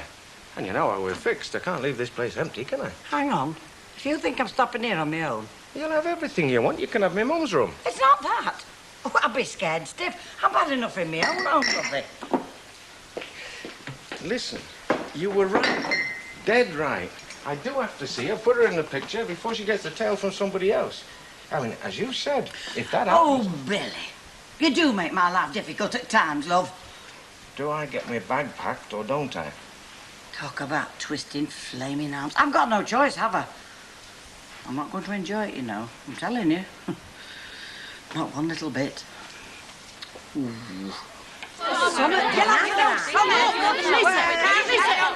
Whatever we do, we've got to stick together because he can't give us all the sack. I won't be too sure about that. There must have been enough stuff in them boxes to fit out a flipping aircraft carrier. Wait, how about a sit-in? Sit-in? Well, why not? If walking out will be playing right into his hands, why don't we just stop here? Hey, that's not a bad idea. You know what you can do and all. My husband might not be best company in the world after lights out, but I'll tell you what, he's a damn sight better than them flaming sewing machines. Oh, so much for solidarity. Hang on. Will you shut up? Ivy wants to say something. Well, I was simply going to say it might help if we know what we're taking action against. Well, computers spying on us. Yeah, taking over our jobs. You're being treated like flaming cattle. But we don't know that, do we, Vera? Well, what do you think were in them boxes, eh? Cat lunches? No, I don't, but it seems to me, Vera, that everybody's doing a heck of a lot of spouting, and we still don't know where we're going. And that's because we haven't got a flipping clue what we're up against. So what are you saying? Well, I'm saying before we go any further, we do what we should have done at the beginning. We march down to Baldwin's office, we demand to know what's going on, and we don't leave until he tells us. Yeah, well said, Ivy. Come on. Hang on a minute, Shirley. We can't all flipping go. Hey, I'll go. I'll sort Baldwin out good and proper. Oh, no, you won't. We may not have jobs now, but we won't have any at all if you chuck your fourth anything. Look, I reckon Ivy should go. Hey? Well, if that's what you want, but I think perhaps it'd be better if somebody went with me, all right? Go on, and I'll go here. I am shop steward. Yeah. Hang on a minute. If she's going, I'm going. Oh, well, there ain't no show without punch, is there, Vera? Right, come on, lads, that's what we're waiting for. Right, come on, girls. I'm just sitting home for that flaming Baldwin. I reckon that it's a waste of time. We'll have a sit-in. Go on. I'm not going in first. It was her idea. Oh, come out of it, parents. Look, Mr. Baldwin, we're sorry to bust in don't on your like like big this, but we're not groups. going to have Nobody about has the to situation. You were saying? Well, where's all these computers you've been going on about? Oh, that's what you wanted to see. Yeah. Be my guest.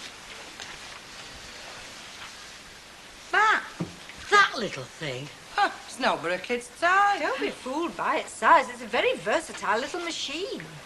Do you mean that's it? That's the computerisation we're on about? For the moment, yeah. Well, we expected this place being stacked at ceiling. Yeah, what about all them boxes? Empty, Vera. All of them empty. Empty? You mean there's no tin of? 10 out of 10, Ida. Well, what point of that? Well, if this is all there is to it, why didn't you say something and put us out of his misery? Yeah. Because I wanted to teach you lot a lesson you wouldn't forget in a hurry. And with this hanging over your head, production has rocketed, hasn't it? Which makes me very happy. Well, it don't make us very happy. And I'll tell you something else, that lot out there are going to be laughing their socks off when they know what you've been doing. The rag trade is fighting for its life, and so are we, so I suggest you get out there and get those machines moving. Because if you don't, you know what the alternative is, don't you? Now then, everybody happy? Well, somebody's, that's for sure.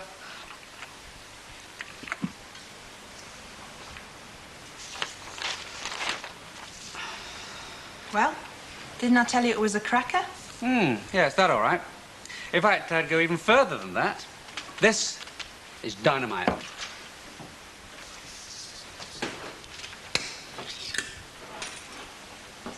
Well? If one word of that appeared in the recorder, we would be out on the streets before you could say knife.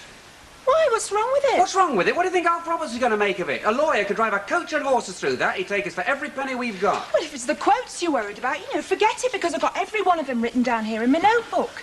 And every counsellor I spoke to said I could use whatever I wanted But to. that's not the point, is it? That makes Alf out to be almost criminal in his single-mindedness to save his own business. And not just his business, All right, either. Rita Fairclough's as well, but that doesn't make it any better, does it? In fact, it makes it a sight worse. There's so much innuendo. But it's such a good story, Well, Ken. what about Alf's side of the story? You haven't even approached him. But we've got his side of the story, haven't we? He never admitted that. No, not to me, no. Well, then. But he did to your wife, didn't he? You told me so yourself. We know it's true, Ken. Every word.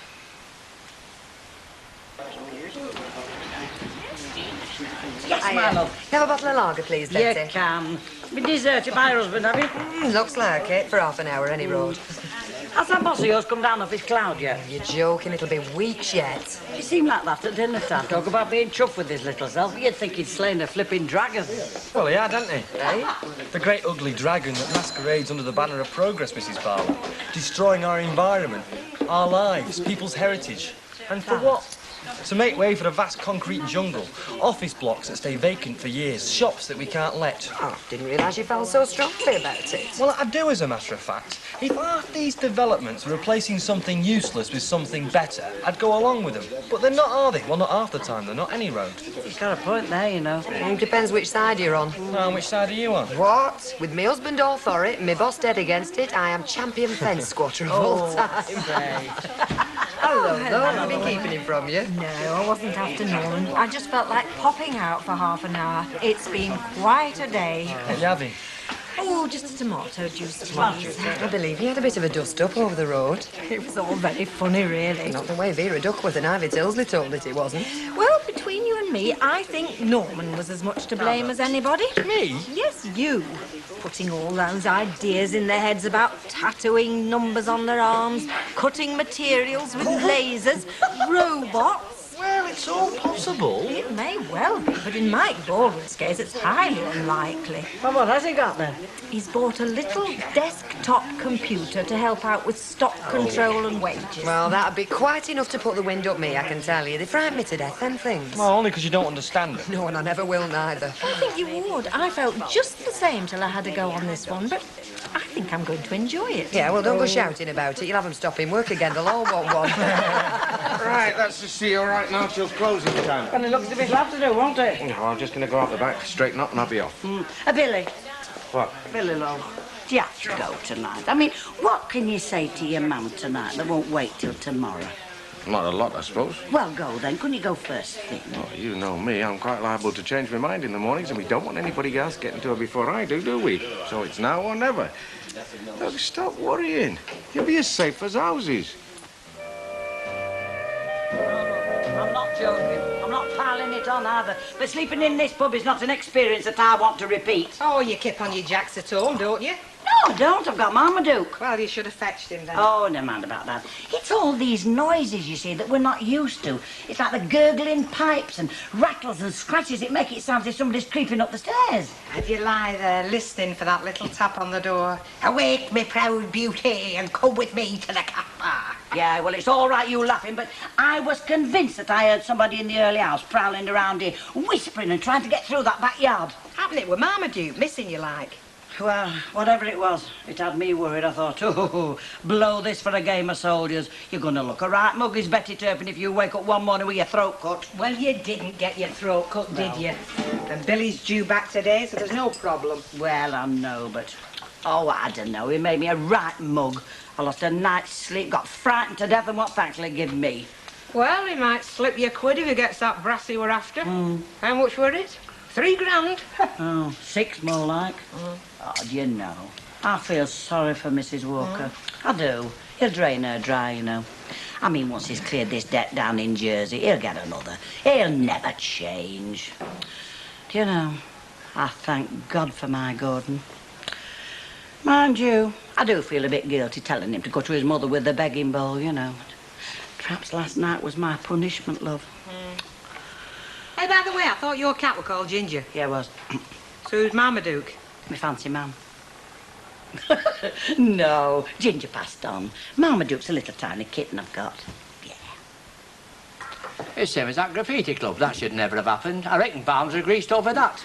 I don't know who's running the place these days, but there's all sorts going on, believe me. They're not tipping out till gone 3 in the morning. Yeah, well, I can't do anything about that. That's a matter with the licensing people. I'm with Percy on this. I think there should be a complaint. It's no good complaining. They've got it all sewn up. It's a different story when it comes to this Piazza thing. I don't see the connection. I'll spell it out for you then. If it's something nobody wants, they can't get rid. If it's something there's a need for, it's ruled out of order. Oh, come on, Percy, talk blooming sense, will you? Look, how many shops will you get in the Piazza that you haven't already got? That's not the point. They'd have all been under one roof. Save folk a good bit of shoe leather. We all know there's vested interests, and we all know there's folk who'll pull strings. I'll send them more. What a load of twaddle. Now then, No, it's the insinuations that get me down. I mean, I might be on the council, not here to be shot at, you know. Well, it can't all be roses, can it? I mean, you do have your perks, and then there must be that feeling of power. Power? Do me a favour. Blimey, O'Reilly, what power have I got? You can organise things, can't you? You know the ropes round the civic offices I like. couldn't stop something like that Piazza single-handed. I mean, even if I wanted to. All right, I'll take your word for it. Ah, you're just being diplomatic now. You don't take my word at all. Not with Ken stirring things up. I suppose he'll be sounding off with the recorder, as usual. I couldn't say. Yeah, well, I hope he doesn't start, because... Look, I'm not getting at you, love, but I just hope he knows where to draw the line, because...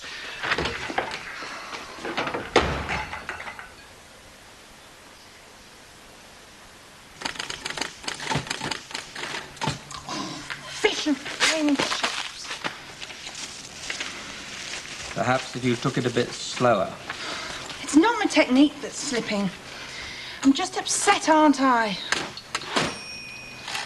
If you tell me typewriters cost money, I'll just scream. Look, Sally, you can't expect every darn thing you write just to sail through. You chickened out, Ken. Oh, we're getting the Jane Fonda act now, are we? I'm a high-powered investigative reporter. Don't dodge the issue. There's no issue to dodge.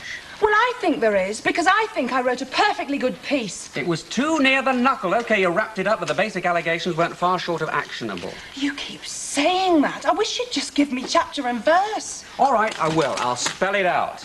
The clear implication was that Alf Roberts pulled strings to get the Piazza scheme ditched, and that he did that because the people chiefly affected were the shopkeepers of Rosamond Street, and one of those shopkeepers happened to be Rita Fairclough, with whom, you hinted, Alf had a more than professional acquaintance. Absolutely. The whole business stinks. That, like the piece you did, is over the top. Yes, but you could have subbed it, Ken. I mean, it was worth more than 2 paragraphs. I mean, it took me over 10 minutes to even find them. We're not running a scandal sheet. It wasn't a scandal. Of course it was. For instance, how did you know that Rita was up in arms about the Piazza? You told me. Exactly, and how did I know? Because Deirdre saw her and Alf Roberts with their heads together. Good, and what does that make it? I'll tell you, that makes it tittle-tattle, which I shouldn't have repeated. Never mind printing it in the blasted paper. I don't understand you, really. I mean, we did that feature on it when it was just pie in the sky. That was a press release from a PR firm that didn't mind shelling out for the space. I see. And now it's hard news. We don't want to know. The hard news was in the 2 paragraphs we gave it. The piece you did was knocking copy. Good morning, Weatherfield Recorder. No, I'm sorry, madam. The paper is free, but you have to pay for the adverts. You have to pay for most things that get published in this paper. As you say, Mrs. Fairclough, it is a good few years. But of course I've been busy. Anyway, to cut a long story short, there I was the other night, sitting in my new little pad down in Cheshire, looking out on the patio, reflecting on life and events, when suddenly I found myself thinking about Mavis. No kidding. Absolutely not. It came like a flash of light. Derek, I thought, you've achieved the success in merchandising you always wanted, but man cannot live by bread alone. Nor even chocolate bunnies. I beg your pardon? You used to flog 'em, didn't you? In the old days. Used to roll up with tons of 'em. So much so that when you first went off the scene, I put it down to myxomatosis. Ah, you always did have a dry sense of humour. Thinking of bottling Yes, it. I do have a dim recollection of Mavis. Oh, this was some years ago, and I've since been forgiven, placing an order for Easter eggs. But where the chocolate bunnies come in, I can't imagine. Anyway, as I was saying, there my thoughts were, wandering down memory lane, recollecting happy times and old acquaintance. Very nice of 'em. So, being in these parts, I thought, why not pop in and see if Mavis was free for the evening, perhaps? Well, she was in the back, third shelf down. Then this handsome chap come in, and you know what handsome chaps are, so I had to take her down and dust her off, so to speak. Are you trying to tell me that she's taken the plunge? If she has, I've missed it. I mean, grasped the nettle, flown the nest. As a matter of fact, she's gone to the wholesalers. In that case, I'll wait. If that's okay? Well, she could be a good while. I don't mind. No, I think you better leave a message, because I think she's going to need time to adjust. I mean, walking in, seeing you standing there, Derek Wilton as never was, could be a smelling salt job. I'm sure it won't. Look, why don't I give her your regards, tell her you're back in town and anxious to pick up where you left off? Oh, pardon me, but that does sound a little vague. Well, how about the Rovers then, tonight, 8 o'clock? Shoffin pops in for a sherry. No, I prefer to make the arrangements personally. Look, Derek, I don't want to seem rude, but she could be over an hour. You're going to get her under feet. Very well, I'll wait outside. As long as you don't get arrested. Well, there's no chance of that. I'll be in my car. Oh, pardon me. Give us a packet of my cigars, Vanilla. Who's that, a friend of yours? I could say that. Well, if that's his car parked up the street, he's got a problem. The road's chock-a-block and he's blocking someone's entrance. Typical Derek, that. Many moons ago, he was the man in our Mavis's life. He was. And now he's back again, out of the blue, with a new glint in his eye, ready to climb mountains and brave storms. Sorry to bother you again, but there's a person here making a fuss about where I'm parked. And I have got a lunch appointment, so on second thoughts, if you could give Mavis that message, I'd be very obliged. She's beginning to sound like a right little madam, Miss Sally. Yeah, she does tend to get a bit above herself. In all due respect, but she's only a glorified typist, isn't she, really? Granted, yeah, but then again, when it comes to journalism, what am I? A glorified salesman, I suppose. Yeah, but at least you've got a sense of proportion. I mean, you don't come on like John Pilger or somebody. She's rushing round seeing Watergates everywhere. Anyway, it's all academic. When it came to the crunch, I didn't use her piece. Well, thank the Lord for that. Alf would have hit the roof. He got a bit shirty this morning with Percy Sugden, who didn't say half what Sue Lawley II was going to say. We had a prowler in our backyard one night, you know, back at the old place. And I shouts, "Hey, who's that?" "The Coleman," he said. I said, "What, at 3 o'clock in the morning? Back he comes, this joker." "I'm on nights," he said. I hate to tell you this, Cop, but that was Billy on the blower. He's stopping down Derby and he won't be back at the earliest till tomorrow. You're having me on. Gospel truth. Well, if he thinks I'm standing guard here indefinitely. Hey, I'd book it, me, double time. Never mind about double time. How do you fancy doing a night shift, lovey? I don't. And to be honest with you, Betty, love, I think you were a fool for stopping last night. I mean, it's not our job. We're not paid to frighten burglars off. Oh, just the punters, like. No, look, we can't just shut up shop and leave. I mean, there's the takings, and then there's all the stock. Ladies, I have the answer to your problem. I, myself, will gladly relieve you of this duty. Oh, yeah. Where else will you relieve us of? Look, what I think we should do is tip the law off. Get them to keep the beady little eyes on the place. What are the brewery going to think when they know there's no licensee on these premises? Well, that's Master Billy's problem, isn't it? How many of he thinks he can just take off, do naught about security, expect us to keep Nix while he's on the cadge? Oh, yes, love. Oh, what a morning I've had. They kept me waiting ages at that warehouse.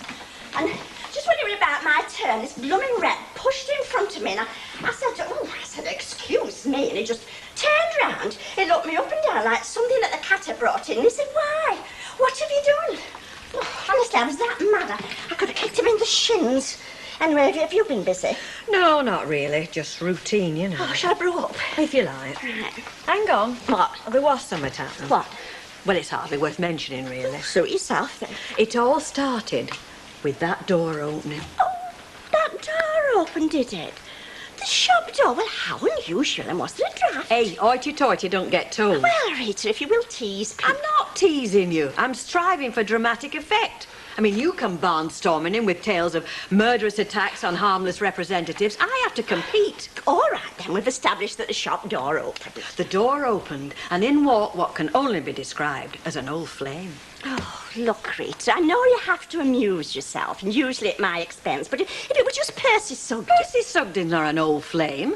He's a new flame. There's no flame at all. Oh, I don't know. I mean, if you think in terms of a fag lighter in dire need of a new flint. All right. Well, obviously we've got to play games. So, the door opened and in walked my gypsy lover, my Heathcliff from the windswept moors, ravished with passion and mad with desire. In other words, it was Victor, wasn't it? Straight off the Saddleworth bus, wondering if I'd like to go and spend the weekend throwing pots. Is that what you and Victor do? Throw pots? What do you throw them at? Look, Rita, throwing pots, as I'm sure you're well aware, is the technical term for actually making them. Now, the shop door opened. The door opened and in walked Derek Wilton. Derek Wilton? After all this time? What on earth did he want? A packet of paper clips? No, he didn't want a packet of paper clips, nor pen nibs, nor even a nice card for his mam. Well, that's hardly like it, seeing as she's passed on. He wanted what Lord Kitchener wanted. You. You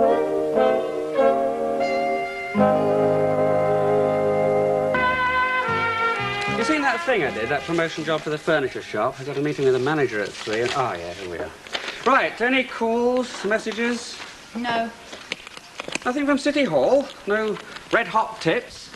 No municipal corruption, secret trust with deep throat? Very funny. Right, see you later then. Talking about corruption, if you play your cards right with this furniture man, let the advert go, give him his extra text, you might get a 3-piece suite out of it. I was joking, Sally. I hope you are. Naturally. Doesn't sound like it to me. Oh, well, I always crack my jokes very deadpan. But it has to be a joke, doesn't it? I mean, when it comes to journalism, everything we do here is a joke. Snap out of it, Sally. You know the rules here. We're not journalists. We're not looking for stories. We sell advertising space, for God's sake. Yes, but there's no law against stories, is there? If they There are laws against libelous stories. There are also very great dangers to people like ourselves with no experience to speak of. Don't be so flipping pompous. No, just a minute. Well, speak for yourself. All right, you've had no experience. And you have? No way are you a journalist.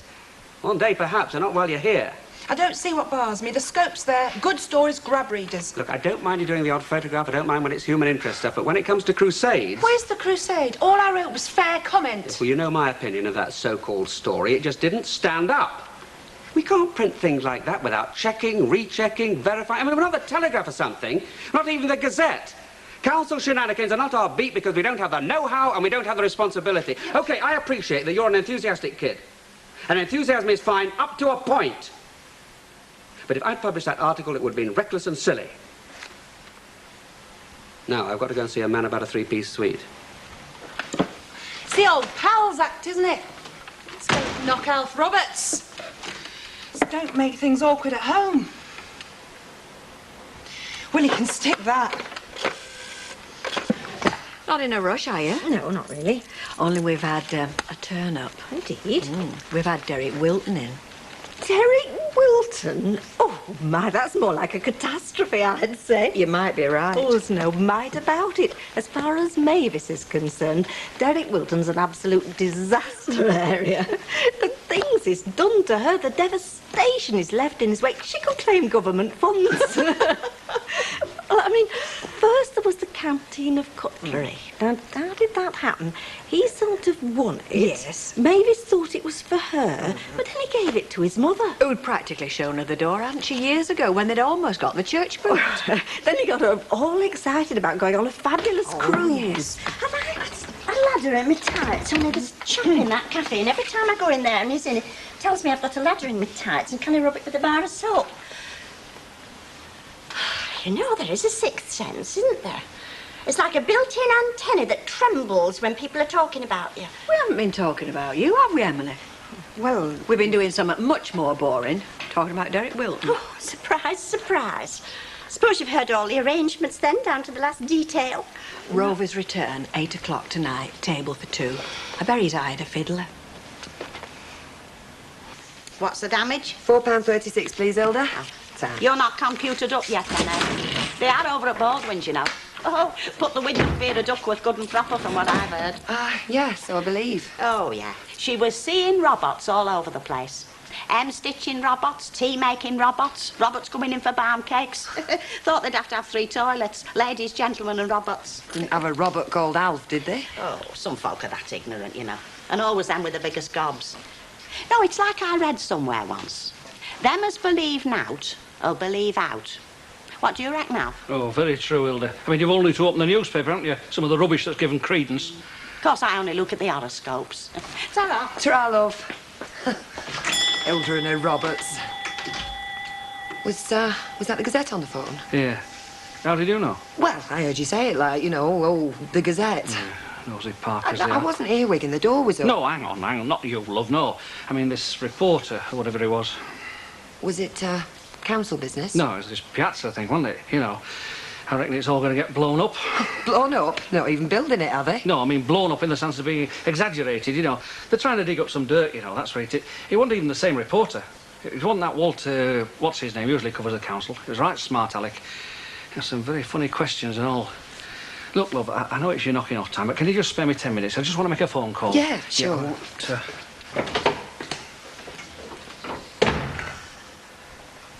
Forget the police. The police have got enough to do.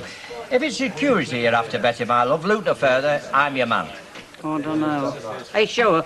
Look, you're talking to a bloke who used to guard rations from ravenous hordes of scavenging bandits. And then we're British. I thought you blokes in the catering corps were supposed to give the rations out. Look, keep them locked up. Believe me, Betty, if these premises need protecting, then it's well within my province. Yeah, but you sure you'll be all right? All right, this fellow, he'll come armed to teeth. Matter of fact, he'll come armed with his teeth. He's got a spare set, you know. He got him off Dracula second-hand. Look, I don't want no guns. Guns? He doesn't need guns. His fists are lethal weapons. All I need is my torch and my whistle. You'll fetch Randy, though, won't you? The only budgie I know that's got a touch of Alsatian. Oh, yeah, they're a great pair. He dazzles them with his torch and Randy pecks them to death. Shall we take it as being arranged, then?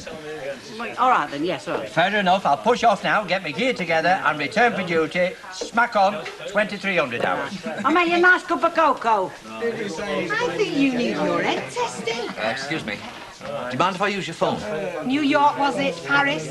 No, actually, Rosamond Street. Leave 10p in the box for our guest.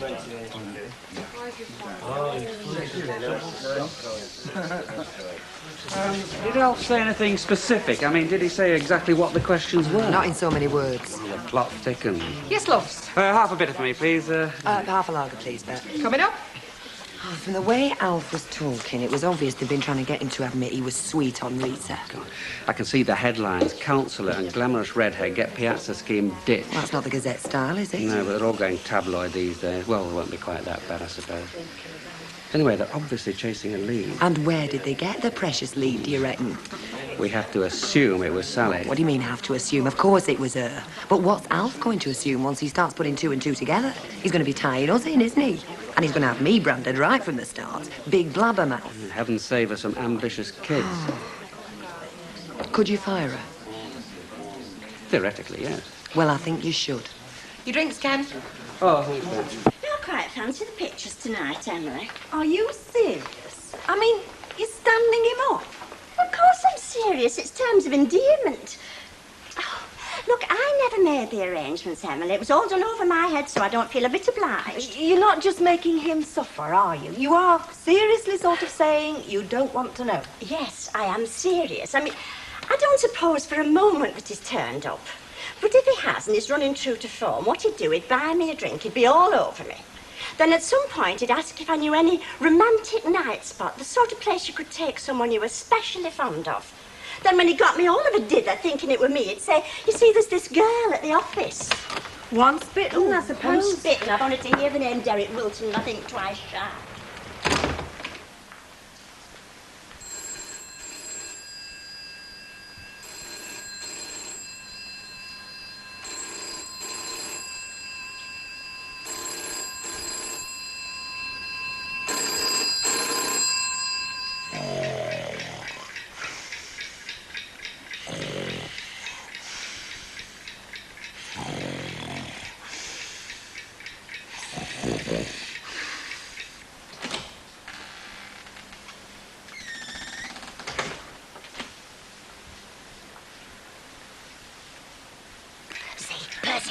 Percy! Eh? What? Percy, come on, there's somebody in the bar door. Who is it? Who is it? It's me, Betty.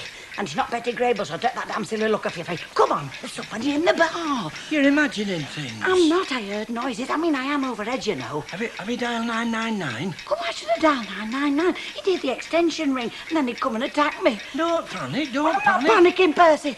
Oh, well, this calls for a recce. Yeah. You best go in the hall. You're joking. That's your department. I know it's my department, but I'm mad as my trousers. I can't tackle an intruder without my trousers on, can I? Is anybody there?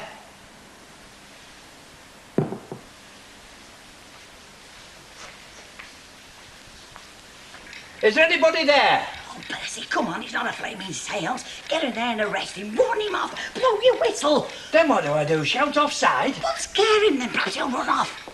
You in there? We're armed. There's 4 of us. We've got dogs. Oh, heaven help us. He's got a dog as well. It could be bigger than ours. Do you think it's a stray dog that's got in then? Right. I'm going in. No, Percy, don't do anything silly, lovey. None of your SAS stunts. I mean, don't go and injure yourself. Wherever you are, whoever you are, take my advice. Give yourself up. Think of your mother. I'm a trained security guard. I once faced a madman in Catterick Cookhouse and severely injured him with a soup ladle. There's nobody here. Well, there's been somebody here. Look at the door. Well, there's your answer. It's been left. Fleming dog's got in. Here, boy. Come on, boy. Daddy's got a biscuit. Oh, clever dog. It's pulled itself apart to bitter.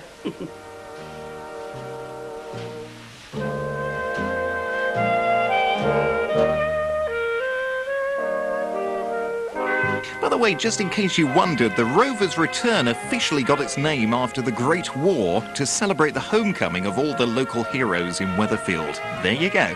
Coming up next on Plus, it's the Brian Conley Show.